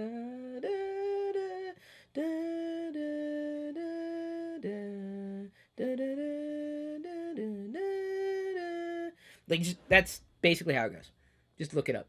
I don't want to get in trouble for licensing the music, but you gotta listen to it. You gotta hear it. It's just beautiful. Like how it was done is the hope. Hope is the name of that theme, and it's throughout the movie, from the initial dun, when Rogue One shows up. That's basically dun dun dun dun dun dun dun dun dun dun, and it kind of fades, right? And then you're in the movie and you're seeing Jyn in the prison. Tons of hidden surprises in Rogue One. Certainly many that I couldn't even begin to dive into here. I enjoyed so many scenes, and now I'm going to do your questions here after I pause Jyn Erso and Hope Sweet after screwing that up. you know what I'm saying. That was the hope. I hoped that I could have said this, or I could have sang it for you, but unfortunately I could not. I failed. But I'm not going to fail at answering your questions as asked of you last week before I had a chance to see Rogue One again. I asked you what you would want me to answer. So Sunshine 28091 asks your thoughts on the new characters, top 5 favorites, and why. That's a lot to dive into. I've kind of talked through most of that, I believe. I'm just going to keep it at number 1, and that's K2SO. JBM1096 asks, will there be more standalone movies like Rogue One? Yes, there will be. I'm hoping that will be enhanced further by more novels to take in more comics and potentially even TV shows beyond the Rebels cartoon series. So yes, expect them to be called at this point Star Wars stories, or this is Rogue One, a Star Wars story. Skill to Glory asks, opinion on the CGI with a few of the characters. Kind of dove into that already for you. Joho said, I think 3D looked really nice. I've heard so many perspectives to the contrary that I don't want to waste my money. Saw Force Awakens in 3D, loved it. Not so sure I want to do that with Rogue One. And I've heard it from enough people from across the world to know I'm not going to take the risk. Not going to be worth it. I'll save my money. Some people liked it in 3D. Many did not. Too many did not. So I'm not going to take the risk. Joel G asks, how does it connect to the animated show? How come it was different from the trailers? Well, it connects very well to Rebels in a capacity that Rebels is kind of tied into the time before Rogue One. And I think Rebels further bolsters the position of the Rebels in Rogue One in the sense that the rebellion is still coming together with the Rebels cartoon series. I feel that after seeing Rogue One, if you have not started with Rebels, you should. Not everything is about the Force in Rebels, and certainly not everything's about the rebellion in Rebels outright. But it ties in very, very well in terms of providing a backstory to basically show that the Empire is everywhere. And it's going to be very difficult to defeat the Empire. And you've got a ragtag bunch of rebels, basically, rising up against this the evil galactic empire. And he says, how come it was different from the trailers? It was radically different from the trailers. I'd say most of the footage they gave us in the trailers did not show up in the final film, to the point where I almost wonder if they did what they did in the trailers to throw people off for the film. Because in the trailers, you could see Jyn running on the beach in Scarif with the plans. And that didn't happen at all. Like, you had the feeling that they were going to get off the planet. You thought they were going to escape, which you would kind of hope for. So my feeling, this is maybe a conspiracy theory, I don't have fact to back this up, but I guess I don't mind. It got me excited for the movie. That's what a trailer, that's what I wanted to do. I was glad that I was able to avoid spoilers.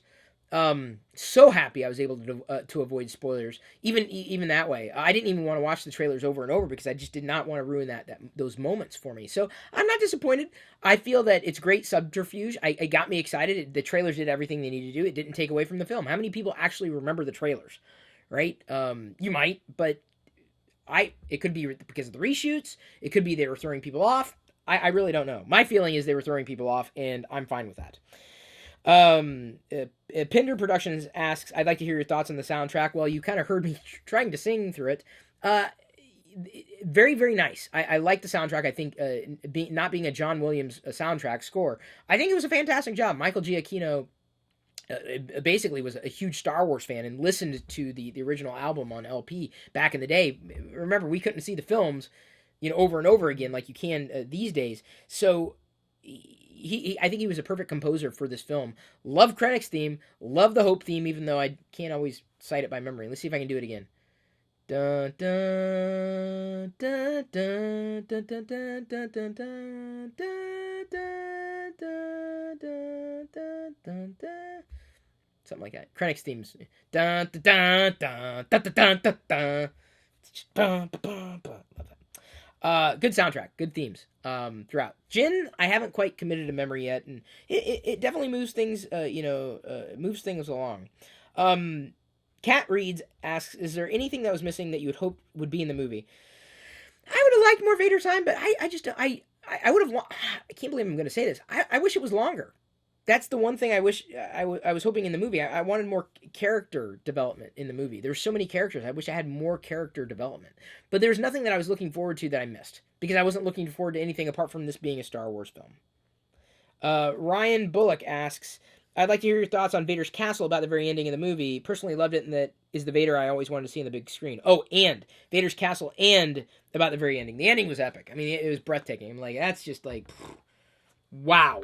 That's the Vader so many people have been waiting for. I would have loved to see more of that. I would have loved to have seen more Chirrut battling. Chirrut, I liked his bowcaster shot on Edu. Perfect, showing how he's mastered the Force. But I would have liked to see more hand to hand combat with Chirrut. I would have liked to see more Vader fighting personally.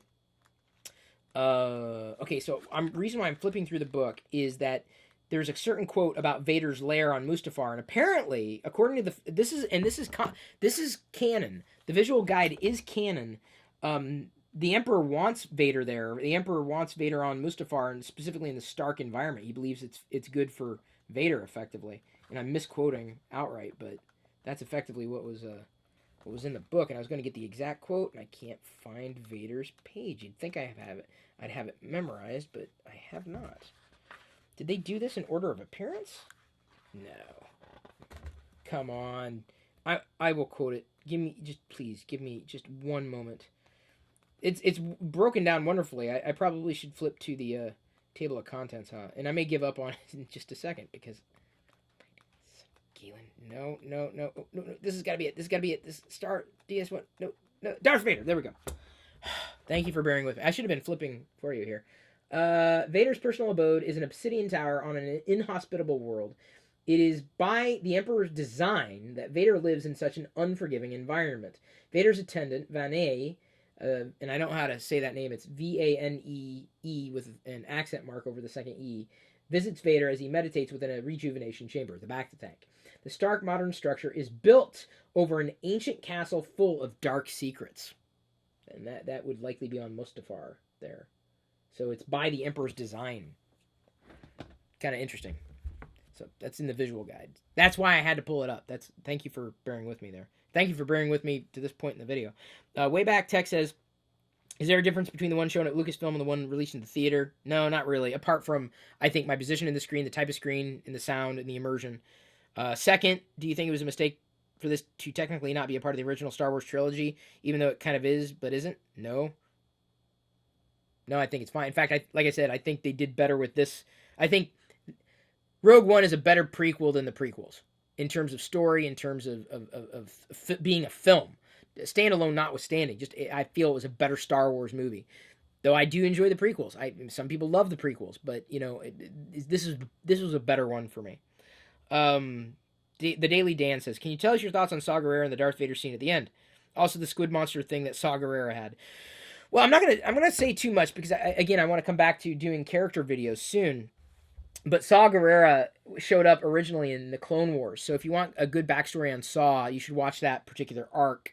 The squid monster thing, Bugalit,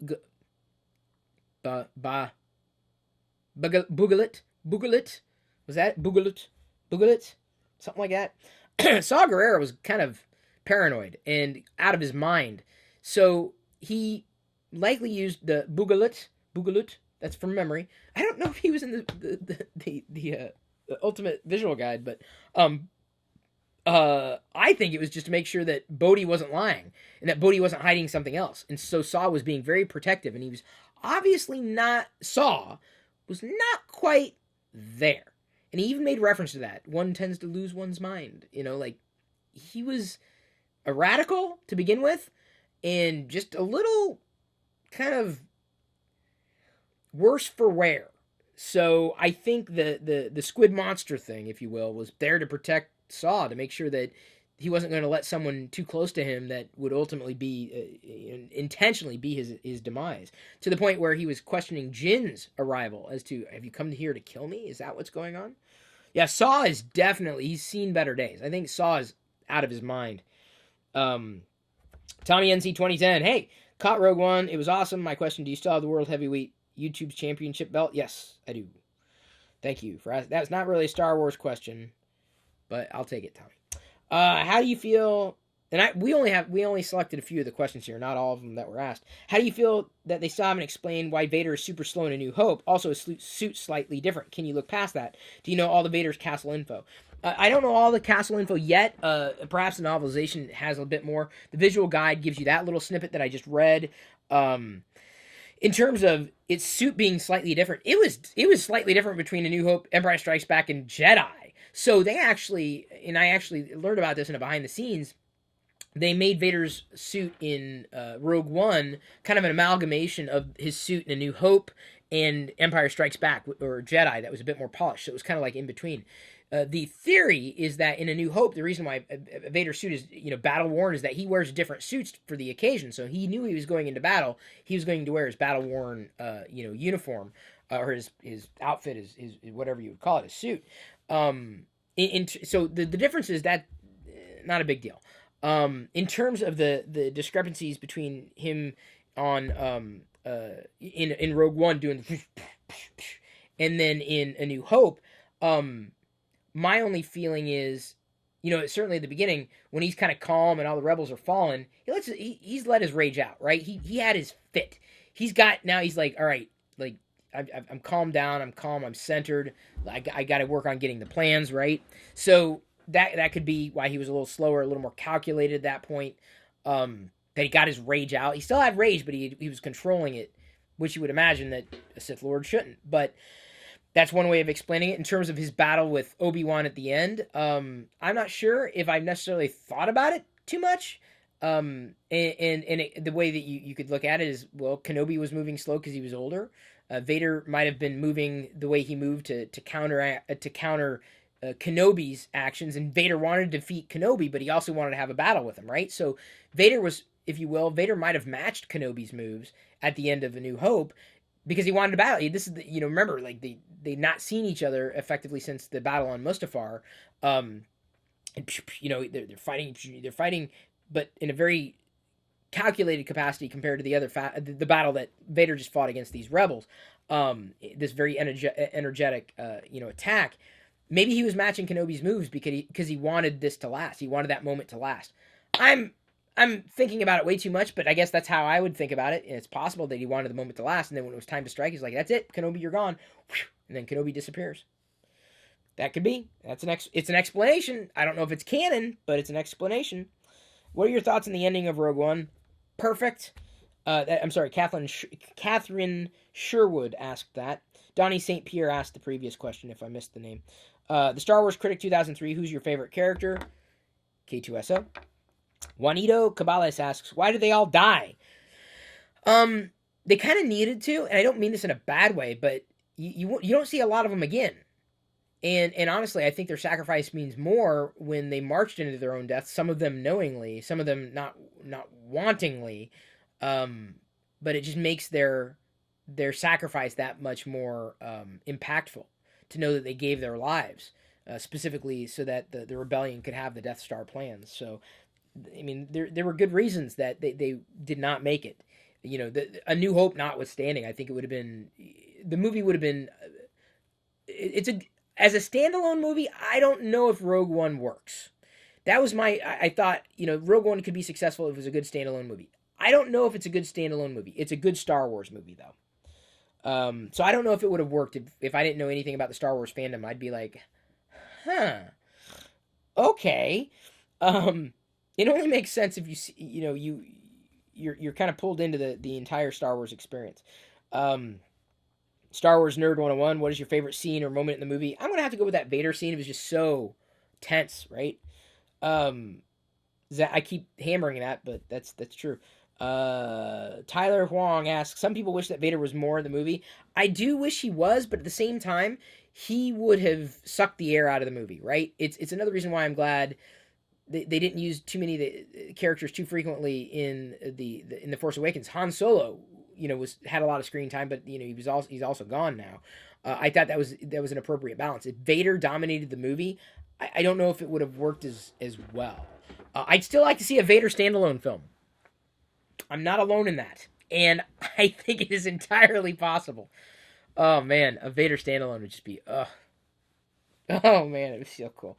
Yeah, this is the moment that I felt this is I felt it the third time last night for the first time. This is when I knew the moment that I knew, okay, I'm watching a Star Wars movie. I'm like, oh my god, I'm watching a Star Wars movie, and like this is my family, this is my Star Wars family. When Vader was talking to Krennic, it was before he was force choked, but it was like that moment. I'm like, oh my god, that's Vader. Oh my god, I'm watching a Star. It took the third time before that finally sunk in. So yeah, I would have liked to see him more, but I think he was used appropriately. I really genuinely do. Krennic makes a better villain for this film. It gives it more of a a better story that's separate from the saga that we knew. Krennic needed to be involved, I feel, more so than Vader, and I just think it ties in very well, not just with the Catalyst book, which is canon, but also with the New Hope. Zach Vaught asks, "How do you feel about the incorporation of the classic characters? I've mentioned Vader. I'd like to see more of him. Yeah, they were done well enough. Like you got Bail Organa, Mon Mothma. It was a cute appearance, a cameo of 3PO and R2. It was all that needed to be done with them. The Rebels characters, I mentioned those. Who else? Tarkin mentioned him. Yeah, I mean, I thought for the most part, I think they did very well. I thought it was pretty well balanced, Zach. I thought it was well done. I can't say that they did it.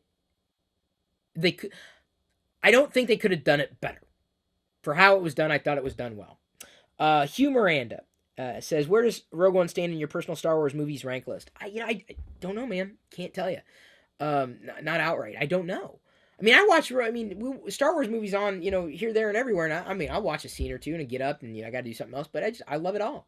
Love it all. I could watch Star Wars anything, anytime, day or night, and be just as happy. So it doesn't have a rank.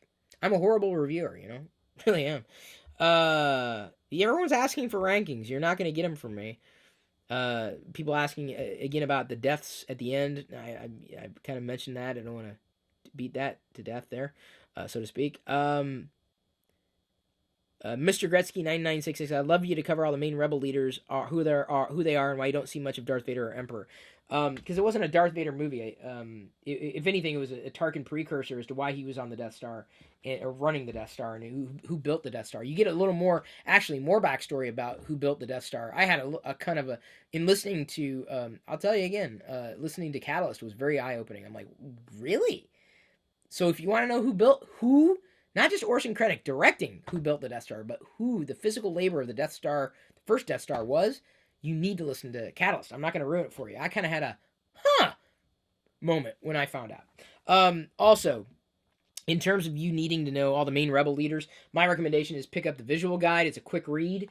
Visual read. It's the visual guides. You got to get every one of them because they're amazing. DK Publishing did not send this to me, but it is rather fantastic. Rebel Dossier may give you a high level overview. This is the one from Lucasfilm, the one they sent. Not as in depth as I think you're looking for, but I think my recommendation outright would be to get the ultimate visual guide for the main rebel leaders: Mon Mothma, the general. I'm just getting around to memorizing their names. Not Galen. General Draven. General Draven, Rebel Intelligence. That guy. The guy who basically ordered the squadrons around. You have Jan Dodonna up here. Now that was if I had something to say, I also wanted to mention this. Jan Dodonna right there. The thing I was going to mention about him. So they CGI'd Leia and they CGI'd Tarkin. Why didn't they CGI Dodonna? Because you're about to see him again in A New Hope, and he's definitely a different actor. So did they run out of money? Why? It just seems that they kind of went halfway with that, and I feel that they need to go back and redo it.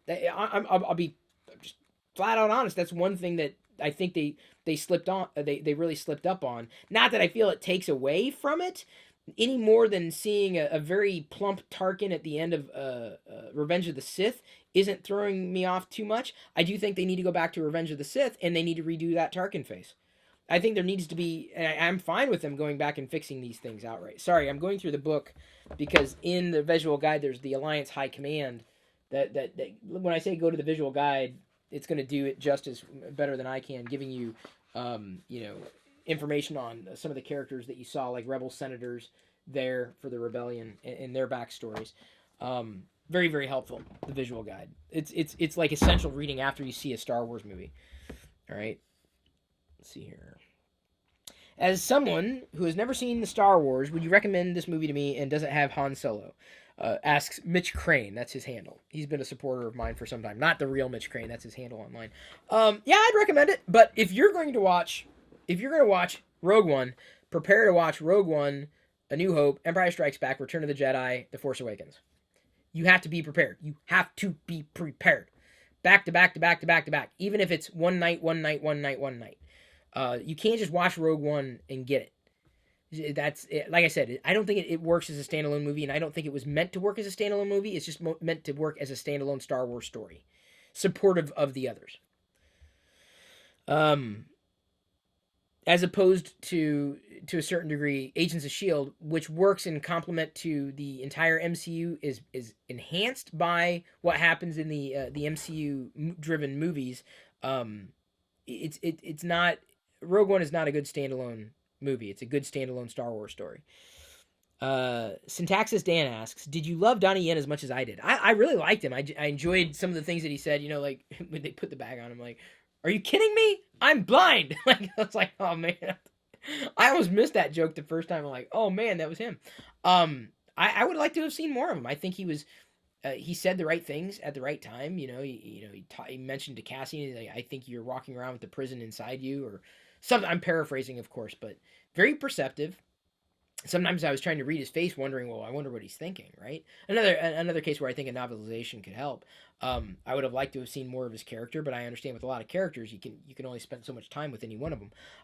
Yeah, I liked it. I liked Chirrut's role. I liked the fact that he was a Force wielder. I guess someone from a guardian or a former guardian of the Wills, which is a callback to the original story. I think Luke Skywalker and the guardian in the Wills.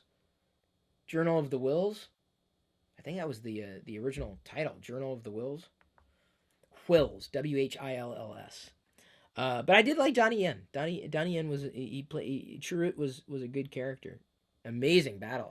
When he was going after the stormtroopers. Wanted more of it. Give me more of it. Neville Littlejohn says, "Is it the best one yet for me?" Or it is the best one yet for me. It ranks right up there with Absolutely Stunning. Made me feel like a kid again. Yeah, it was solid. I wouldn't say it necessarily made me feel like a kid again, but it was certainly something that I've enjoyed and will continue to enjoy throughout the coming years. It certainly as Diana watches it for the first time. I enjoy watching a new Star Wars movie, even though I've seen it before with someone who hasn't seen it yet. That's my favorite. Sorry, I lost my place. It scrolled in a weird capacity because it's freaking iOS. Come on, son of a... No, it's not what I want. So the only thing that's frustrating me in this video about Star Wars is technology. Go figure. Are you shocked? I'm not. Can I get back to this here? Thank you so much for this being a smartphone. Aaron Heisman says, I'm sure you will give it a great review covering all that needs to be covered. Can't wait to see it. The Force is strong with you. Thank you, Aaron. This is the best review I can come up with, in terms of what I liked, what I didn't like, but I enjoyed it. What do you think of the prequel era aspects, i.e. Bail Organa, Mustafar Saw Gerrera? A user named Import asks this. How do you feel they handled it, and if they could have done better? I don't think they could have done better. I really don't. Up until the point where Bail Organa is basically talking to Mon Mothma about going and getting Obi-Wan Kenobi and how he's going to do it, and then talking to the Captain Antilles. It was just wow. I mean, it was just perfectly done. It dovetailed so well. It was so well done. As a prequel, so well done. If you would call it a prequel, and I don't think Disney's positioning it like that. It was done better. It was a better prequel than the prequels, in my estimation. Different scope though. Then again, I think the Clone Wars may be a better prequel to the original trilogy than the prequel movies were. So if you haven't seen the Clone Wars cartoon series, you should. Calling them cartoons doesn't do them justice though. Philip in World says K2 is easily one of the best droids in the Star Wars trilogy now. Do you think Cassian and K2 will ever get their own spin-off? No, I see them getting a comic arc, but that's about it. Volts 15. I found the lack of an opening crawl rather odd and out of place. Don't you think it should have stayed considering? No, I don't think. I think they did okay with it, right? Nowhere apart from maybe the end do you know it's. Do you see it is a Star Wars film? You know it to be a Star Wars story. If it was appropriate, it would have been Rogue One, a Star Wars story, and I think they should have put a Star Wars story there. I will tell you, the not hearing the seeing it start dun, da, da, da, da, da, da, da, da, in the crawl, it was a little off-putting. I understood why they did it, and again, by the time I saw it the third time, I was like, okay, yeah, all right. Didn't take away from my enjoyment of the film. The third time, Rogo H. says, at the end, why Darth Vader did not use the Force to recover the plans of Death Star in the hand of the Tantive 4 soldier. Again, he may have been just giving out rage, right? He may have been able to sense it, certainly, and he's just trying to get to it, but he's evil, right? And he's just like, you know what? Really? You're going to take the plans? I'm going to get those plans, but before I get those plans, I'm going to cut your head off, and I'm going to cut you, and I'm going to slice you. I mean, you know what? Because I'm Darth Vader, and that's why. And I hate you, and I hate everything, and I hate sand. And you know what? And that's why. Because he's mean. He's vindictive. And he was just having that moment of anger and rage. Raw rage, like unleashed. We've never seen Vader unleashed like that, ever, in a film. Not even close. Not even at the end of episode 3, which quite honestly, he's killing the separatist leaders. I'm like, well, they kind of deserved it. Like, what do you want? Not to say that, but yeah, I didn't really feel anything there. This one I felt. Some people thought that the characters were really flat, says Tyler Wong. Yeah, I could see that. I could see how that was said. I think character development could have been done differently in this film. There just wasn't enough time. We didn't know them well enough. I think the actors and actresses did as good as they could have done. I feel it could have been better as a series of stories. But that being said, we have what we have. I enjoyed what we had. I'm not gonna say it was anything less than what it. I feel like it was good. I enjoyed it. I smile at the end of the movie, like, that's not like when I saw Revenge of the Sith, I was like, that was my reaction. I was like, I went back to it later. I'm like, okay, it wasn't as bad as I thought, but yeah. So yeah, I think character development could have been better. If I had a big slag, that would be it. It is helped by the Catalyst backstories. This one novel. It will likely be helped with the novelization. It will be helped with reading more material, canon material. That only enhances things, but it needs to be longer. I want a director's cut. I genuinely do, with more character development. Man, wouldn't that be amazing? Like a 3-hour director's cut where we get more story behind these characters.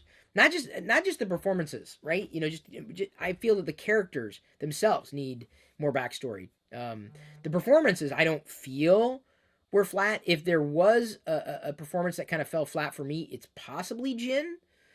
I mean, I can read her face. Baze Malbus was a little flat. I mean, I'm not taking away from them and what they did, but I just didn't get to know them well enough, and I really didn't feel like I got them as well. And I the third time seeing the film, I got Jyn a lot more. Baze, I'm still not getting. Cassian, I got almost right away. K2SO, absolutely. Chirrut for the most part, and then Bodhi, I got a lot more after the third viewing. So I want to say they're flat. It's just it's not on the surface. It's not handed to you on a silver platter. Some people expect that. Some people want that. Some people demand that in a film. I guess, yeah, I guess I'm more forgiving that way. But watching it more is in reading and learning more is certainly helped a lot. Just like reading the Star Wars ring theory, helped accommodate the prequels in where they sat with me. So if you have a problem with the prequels, you should read the Star Wars ring theory. Let's see here. Caleb Claxton says, I'd love to hear your thoughts on the CG humans. He says, I personally love nearly everything about the movie, but for me, this human CG almost took me out of it because it felt so close and yet so far. Caleb, yeah, like I said, the first time on that screen, I did feel it. Second, third time, it wasn't as bad. So I guess just kind of like, just, I don't know if it was like, I knew it was coming, right? And I guess I just kind of accepted it. Like, okay, cool. All right. Oh, wow. That's really what they did was pretty spectacular. So just once you're past that shock, get past the shock, come back to it, and it's not so bad. Maybe it was the screen I saw it on. We'll see what happens after the home release. I'll be interested in hearing Diana's perspective because if she doesn't bring it up, they did well. AZtronic says also, if you were choosing Star Wars story topics to cover, what would those be? Definitely character backstories. Like characters that we've known. Han Solo, not so sure about. It'll be interesting to see if Boba Fett plays a role in that. I'd love to see a Boba Fett standalone. I would love to see potentially a Kenobi standalone if Ewan McGregor would do it. I don't know if that's even a possibility. A Darth Vader standalone. Character standalones, right? I would love to see a Sin City Tales from Jabba's Palace type of standalone. You know, it's a very dark, gritty stories that are all kind of tied together but aren't. That'd be kind of fun. Just a standalone film. I think they could keep going with this, including, you know, Tales from the Cantina, you know, with just these bit characters, a new character altogether that we didn't, you know existed that had a compelling story. I think would be equally as fantastic.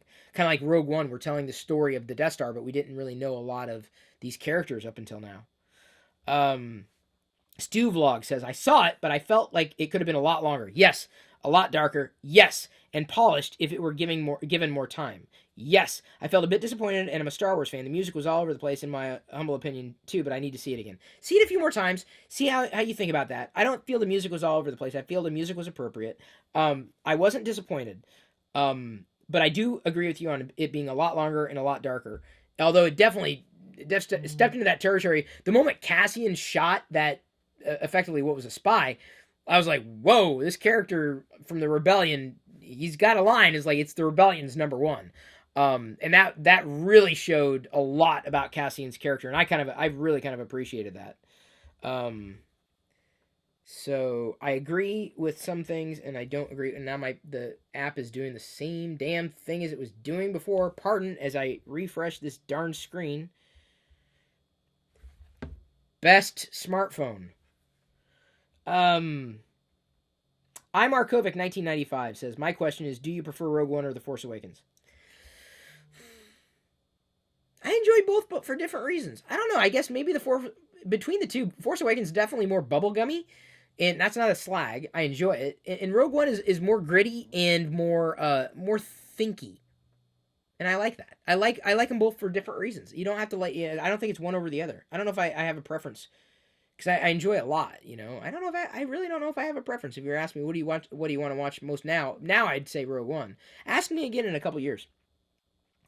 Because, you know, it's new and I can't see it easily. Jeff Gubler says, my son loved it. He's 14. The age that I write on. If you're over 25, bang your head. I don't know about that. In fact, some adults say that this was the Star Wars movie that they were waiting for. KVNSS says, what do you think of character development in this film? I mentioned that. Many critics weren't pleased with the amount of backstory we got. Really? Oh, okay. That's cool. I don't really listen to critics, so it's interesting to note that I guess I agree with critics on this one. Yeah, so I pretty much said what you were wanting me to talk about there. I think there are ways around it, too. I think there are ways they can kind of fix it, including a miniseries, which would be fantastic, man. Can you imagine getting like a 6-part or whatever, 1 hour dedicated to each one of these characters miniseries? Dude, just do it, Lucasfilm, do it. It'll make Rogue One so much freaking better. Star Wars Nerd 101 asks, what are your thoughts on Jyn Erso and Cassian Andor? Do you believe that they were more than friends by the end of the film? I think they had a deeper appreciation for each other. I don't know if I'd go that far. I don't. I think they were both missing something from their lives, and Cassian filled that, you know, that certain place in Jyn's heart. Certainly after being abandoned by two father figures in her life, I think she may have seen Cassian as a father figure of sorts, a surrogate, more so than a lover. CJ Paradia says, I just seen Rogue One, still trying to process it. Wow, my view of the Empire used to be this monolithic reign of tyranny. I'd always seen them as a singular evil force imposing terror upon the galaxy. The film changed that impression drastically. Do you have a similar effect? Did it have a similar effect on you? Well, that's what they're doing. I guess I don't know what you mean. They do have a monolithic reign of tyranny. It's just the rebellion is trying to disrupt that. Rebels really, dives into that even deeper. But I guess I don't know. I need you to clarify that because I'm not quite sure I understand that. Because they are a singular evil force imposing terror upon the galaxy. That's what they do. They were just kind of getting the ball rolling with the Death Star. That was the ultimate weapon. But they had weapons before then, certainly. So please clarify that for me. Salad Von Baco asks, Salad Von Bako. I would like to know your thoughts on how Saw was trained by Anakin in the Clone Wars when they were both young, and how they both ended up on opposite sides of the galactic civil war as men to fear on their respective sides. Anakin becoming Darth Vader with his robotic limbs and famous breathing apparatus. Gosh, I've been talking a lot when I can't even get through that word. And then Saw being the extreme rebel. Yeah, everybody has a different path. They choose a different path, and I think Saw, as much as he wasn't quite all there, 2 fries short of a Happy Meal, he's been through a lot. He's seen a lot, and he still believes in it. Save the rebellion, save the dream, right? And I admire that in him. I admire that in Saw, in his character, that he believes in something that's larger than himself. I admire that greatly. And he's going to see, a different path, and he's going to take a different path. And I think that's part of the diversity of characters and development. We see that in humanity, right? And Vader took a different path altogether, right? Choosing the dark side of the Force, in taking that route, and believing in control and balance and peace through tyranny. That's the irony. Was Palpatine wrong? Some would argue that he wasn't, in a good way, in a positive construct. He brought peace.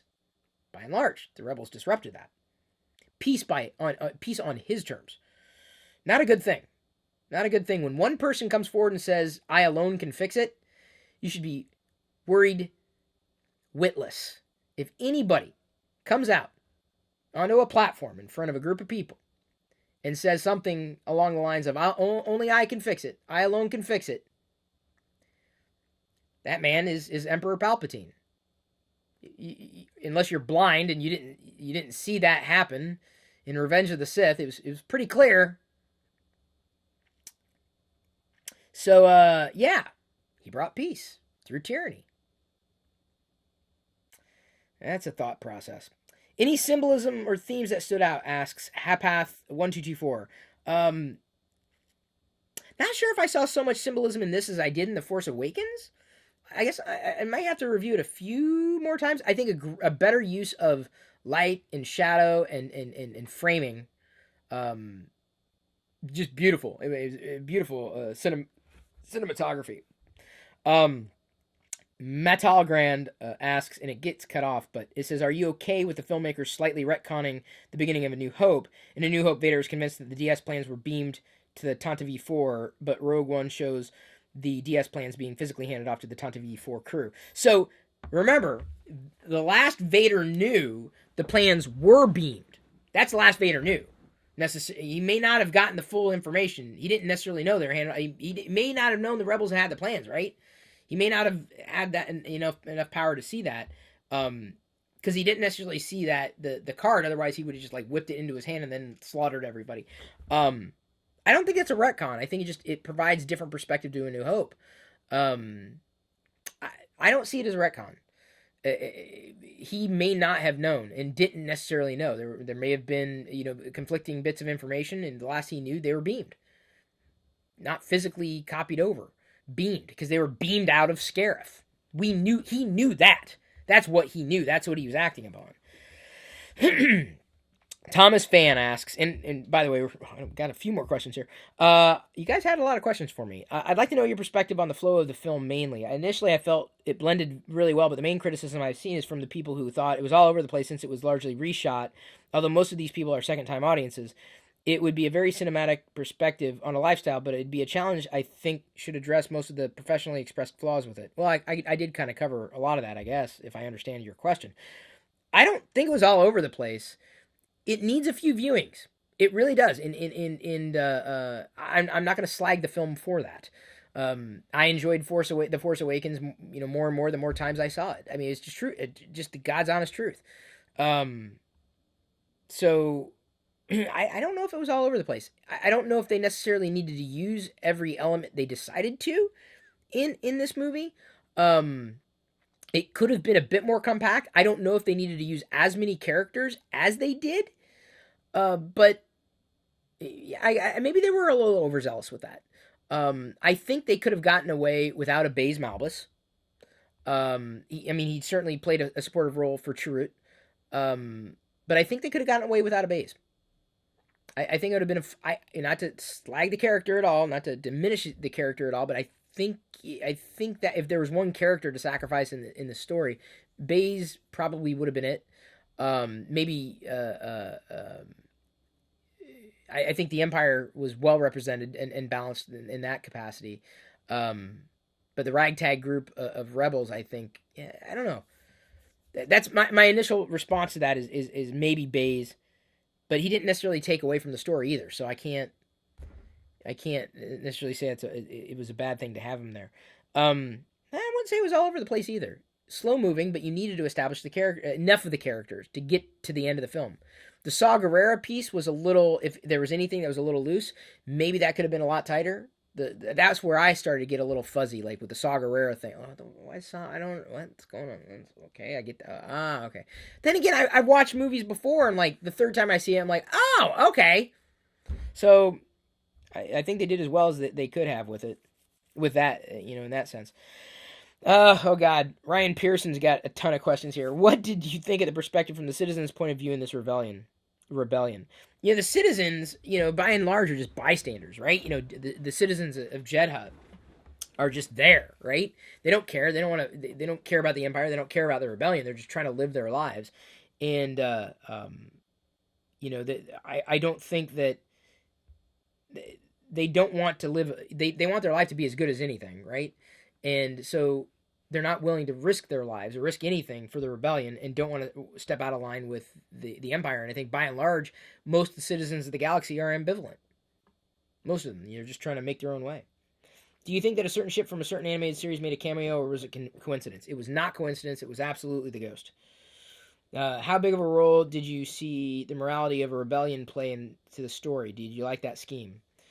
The role of morality, it's about perspective, right? So, Saw's morals are going to be different than Cassian's morals, although I think Cassian would definitely fall in with Saw if given a chance. The morality of Galen, this was even in question of like, what was his motivations? Why did he not, stand up to the Empire? And he explained it through the expository, the hologram message. He basically stayed alive to put the flaw into place to help the rebellion, because that was the only way that he could basically save face and do something and make something good come out of this evil thing that he inadvertently helped develop. So I think the morality play could probably be inspected at a deeper level by others, but it's something that as we peel away the layers, we see these deeper themes and these deeper stories that just get you to thinking, right? And I really like those types of those thought pieces, those think pieces that people kind of put out there in social in relation to Star Wars. So I think the role of morality was there, certainly not as big of a role as hope, but I think that moral compass and the reasons and the motivations for you to fight for what you believe is right and to have a cause, is possibly bigger than yourself. What choices are you willing to make to see something come to fruition or to keep something from happening? Maybe it causes you to question yourself. Is this a must-see movie for anyone interested in watching the whole Skywalker series? Yes, it is absolutely a must-see. Would you recommend this as a first movie for new Star Wars viewers? Yes, but only if they're going to watch A New Hope, Empire, and Jedi right after, and then The Force Awakens after Jedi. Would you rather have Rey or Jyn in your corner during a firefight? Right now, I would I'd probably pick Jyn. She's definitely more street smart, a lot more battle tested. Ran with Saw, was allegedly one of according to him in the movie, one of the best in his crew, but close to one of the best at least. Rey's getting there. Rey can certainly handle it herself, but I think Rey will be a formidable opponent. As her arc continues, as she continues to, or she theoretically will begin to train with Luke in Episode 8. So yeah, I'd pick Jyn right now. When she came out with the baton, she's like boom, and of course, using her blaster and everything. She's a fighter, but she's had to fight for herself, right? Different motivations. So I would choose Jyn easily. Jyn to me strikes me as someone who is waiting and willing to latch on to something, and maybe that's where hope kind of sits, and where it clicks for her. She's someone who's just searching for, because she lost at such a young age. She lost her parents, and knew that her father she might be able to get her father back. Maybe someday, maybe he was still alive. But look at how she sees her father, Saw, Cassian, these people, these strong people that she's surrounded by or been surrounded by in her life, taking on the same type of role. I think she's just looking or been waiting to attach herself to something, not somebody, something. And her father ultimately gave that to her, even though that thing wasn't her father, but the thing that her father basically gave birth to or helped give birth to, and the destruction of her father's handiwork. So I think that that's how I would speak to that. Clear Mitz asks, what do you think about the personality of Jyn Erso? I kind of just spoke to that. How did her personality compare to that of a typical hero? I don't know. I don't know if I'd call her a typical hero. She's got this glimmer of hope, right? And she's not looking for a fight. She's not actively looking for a fight. She's a victim of circumstance, but she's just looking for something to fight for. And even when it doesn't come to her on her terms, like when Cassian basically held up a mirror when they were basically flying back from Edu to the rebel base around Yavin 4, she says something to him like, oh God, what is she saying? He responds like that. I don't have to ask that question. Or God, what does he say? And then he walks off like, I don't need to answer. Oh, you need to, don't try to dance around. You can try to dance around it all you want. You can try to dance around these things all you want. And he says, I don't have to do that. Or I don't have to. He basically responds and says, I don't have to do that because he's already made his decision. And then Jyn is left with, I've not made a decision. I have no horse in this race. Right. I'm just trying to make it through life. And this finally gave her, a kind of a direction or a focus. And I guess, as a hero, it was her job then to basically take that spark of rebellion effectively and try to light a fire under everybody's foot. So I don't know. I guess I don't inspect heroes all that much, but I found her to be, I guess pity is the wrong word, but I felt for her and her losses. And more so, the more I watch Rogue One, I just feel more and more for Jyn and how she's trying to find this something to fill that empty place in her heart. And it's always taken away from her. And that is a powerful motivation. And just think of how strong you would be. If you've lost these people in your lives, your life for various reasons, where would you be? What would you be doing? Who would you be? What would you be willing to fight for, if anything? Clear Mist also says, I heard other people talk about the chemistry between the cast. I thought it was fine. There was nothing that really jumped out at me. I mean, everything seemed realistic. Nothing seemed to be, kind of jumpy outy at me. Thought the chemistry was fine. I guess chemistry wasn't, if I had a concern, that wouldn't be it. Michael Sandom says, right. So one thing that's bothering me about Rogue One, we saw the Death Star plans being beamed to the flagship, then physically loaded onto the disc, and then handed to the crew in the Tantive V4. Yet when Vader boards the ship, in New Hope, he says several transmissions were beamed aboard this ship. Well, the Tantive V4 may have believed that they were beamed to that ship, or that he may not have known. He didn't know. Maybe he didn't know. I don't have an explanation. Pablo Hidalgo is probably the one to speak to that. I can't imagine him not addressing something like that point. But the Tantive 4 that I believe was docked to the Mon Calamari cruiser. I think it was their cruiser. So it could have been the ship. That ship picked up the plans.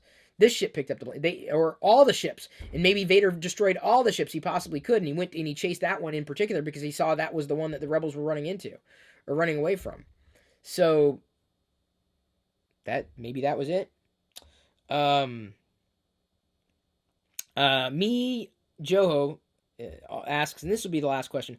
I have two things I would love if you talked about: the locations and cinematography, where you think they filmed, etc. I thought it was beautiful. I thought they were well done. Scarif was awesome, for all the good reasons. So yeah, that is everything. Everything was just great. Everything. Maybe if yeah, I thought they picked out every location very well and for good reason. Nothing seemed out of place, I guess, and it was just great. It was good to see some amount of diversity. It was nice to see some beach. We never saw a beach scene in Star Wars before. Your thoughts on the Vader mask? I think he almost looked cute with the bubbly eyes. I wish they made him more metallic. Maybe I just don't remember the original footage of the mask well. You don't, because in A New Hope they were red in certain light. So that's one of the reasons why they were red in this one. I don't think they were bubbly at all. I guess maybe I'm not a Vader particular in terms of being too particular with what Vader looks like, but I thought they did well. I thought the movie was well done. I enjoyed the movie. I will enjoy the movie again and again and again. The more I watch it, the more I learn, the more I read, the more I learn, the more I appreciate. I want them to do more. I'm begging Disney for a miniseries around the Rogue One characters. I'm begging Disney for a miniseries outright. I'm hoping for more Star Wars media. I enjoyed it, and I enjoy it more the more I see it, and that to me is a hallmark of a good Star Wars movie, or a good movie in general. There are very few movies that I see just once and go, "Wow, I love that movie." Very few, if any. Usually, I got to see one like a couple times. Like I have an inkling to watch it again. I enjoy it. I don't love it necessarily, but I might enjoy it. Star Wars, I just love because it's Star Wars. I'll enjoy a Star Wars movie outright. I've covered everything I care to cover. As I said, there's definitely more to come in the Rogue One stories and stuff. I've got some other things that I wanted to showcase, some character deep dives, some specific questions I wanted to answer around Rogue One. Lucasfilm also sent this one today. I think Richard Wooding down on the other part of the globe also got one. It seems like I now have one. This is up to date. They've got Jeddah in here, but they have planets from the Clone Wars all the way through Rogue One. Let's see if I can find it. There's Dathomir, Yavin 4, Battle of Yavin with characters and characters' names. This is really cool. Mon Cala, saw that in the Clone Wars. Mortis from the Clone Wars. Alderaan to Teth. Lothal from Rebels. Starkiller Base. Rogue One, Kashyyyk. Come on. No, I was gonna pull up Jeddah, but I guess I can't find it. Coruscant. And let me see. I'm gonna see if I can find Jeddah here. There we go. That's Jakku. Sorry, folks. Mandalore. I just got this today. It's really cool. Jeddah. Okay. So this is a huge book, beautifully illustrated. It's pretty much an illustrated book, but it's kind of like mapped out, and you can see it looks like a Landstrider from the Dark Crystal.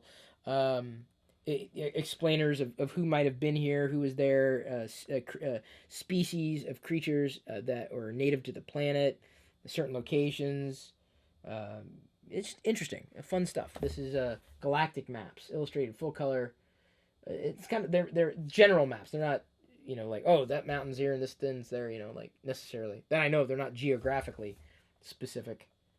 But galactic maps is another book. So anyway, I plan on doing more Rogue One and certainly more Star Wars videos as we're doing Geek Family fun personal vlogs that are going out to those patrons.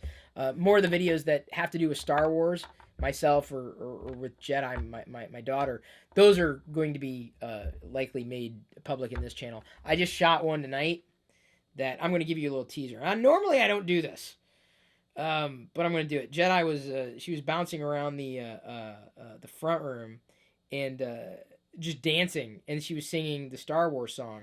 So then this is going to be a separate video on the channel here in a bit, but she's she I was singing. I started singing the song like da da da da da da da da da da da, and she was like running around here. Let's turn it up. And she was just spinning around and dancing around for like 2 minutes straight. So that's going to be that's a video you can look forward to in this channel. Obviously, far less intellectual than what I was trying to lay down here. I am horrible at reviews. I'm great at talking. I love talking. I love talking about Star Wars stuff. I'll do it anytime, day or night, for hours on end, whether or not I am recording something. So thank you for your support. Thank you for following, sharing your Star Wars perspectives, news, information, bits of stuff with me as well. I'm still collecting stuff, whether it's Rogue One-y or not. Whether it's Darth Vader-y or not, certainly love these types of things. Still have yet to find someone who's willing to buy the two Scarif Stormtrooper 3.75-inch super articulated figures, Walmart exclusives that I got at scalper prices. I'm just trying to sell them at the price that I paid for each one of them because I have ones that I paid normal price for. Have no other ways of getting rid of those. And then Gillette sent me these blades just out of the blue. I've got a Death Trooper blade, a Stormtrooper blade, and an X-Wing fighter blade. These are not in general release. Super exclusive. So you got a Star Wars something, I'd love to see it. Love to have it, especially if it's a figure. But I'm going to go ahead and wind down. Thank everybody for tuning in. Thank you for all your support, whether or not you are a patron. More and more as time goes on, more of the videos I'm wanting to do are related to Star Wars. I'm not going to apologize for that because that's where my heart is. That's where my head is. It's what I'm usually thinking of. If not Star Wars, then a good Imperial Stout, which I am ready for now. I love you. I appreciate you. But at this point, I'm going to leave you to your own devices. And may the Force be with you.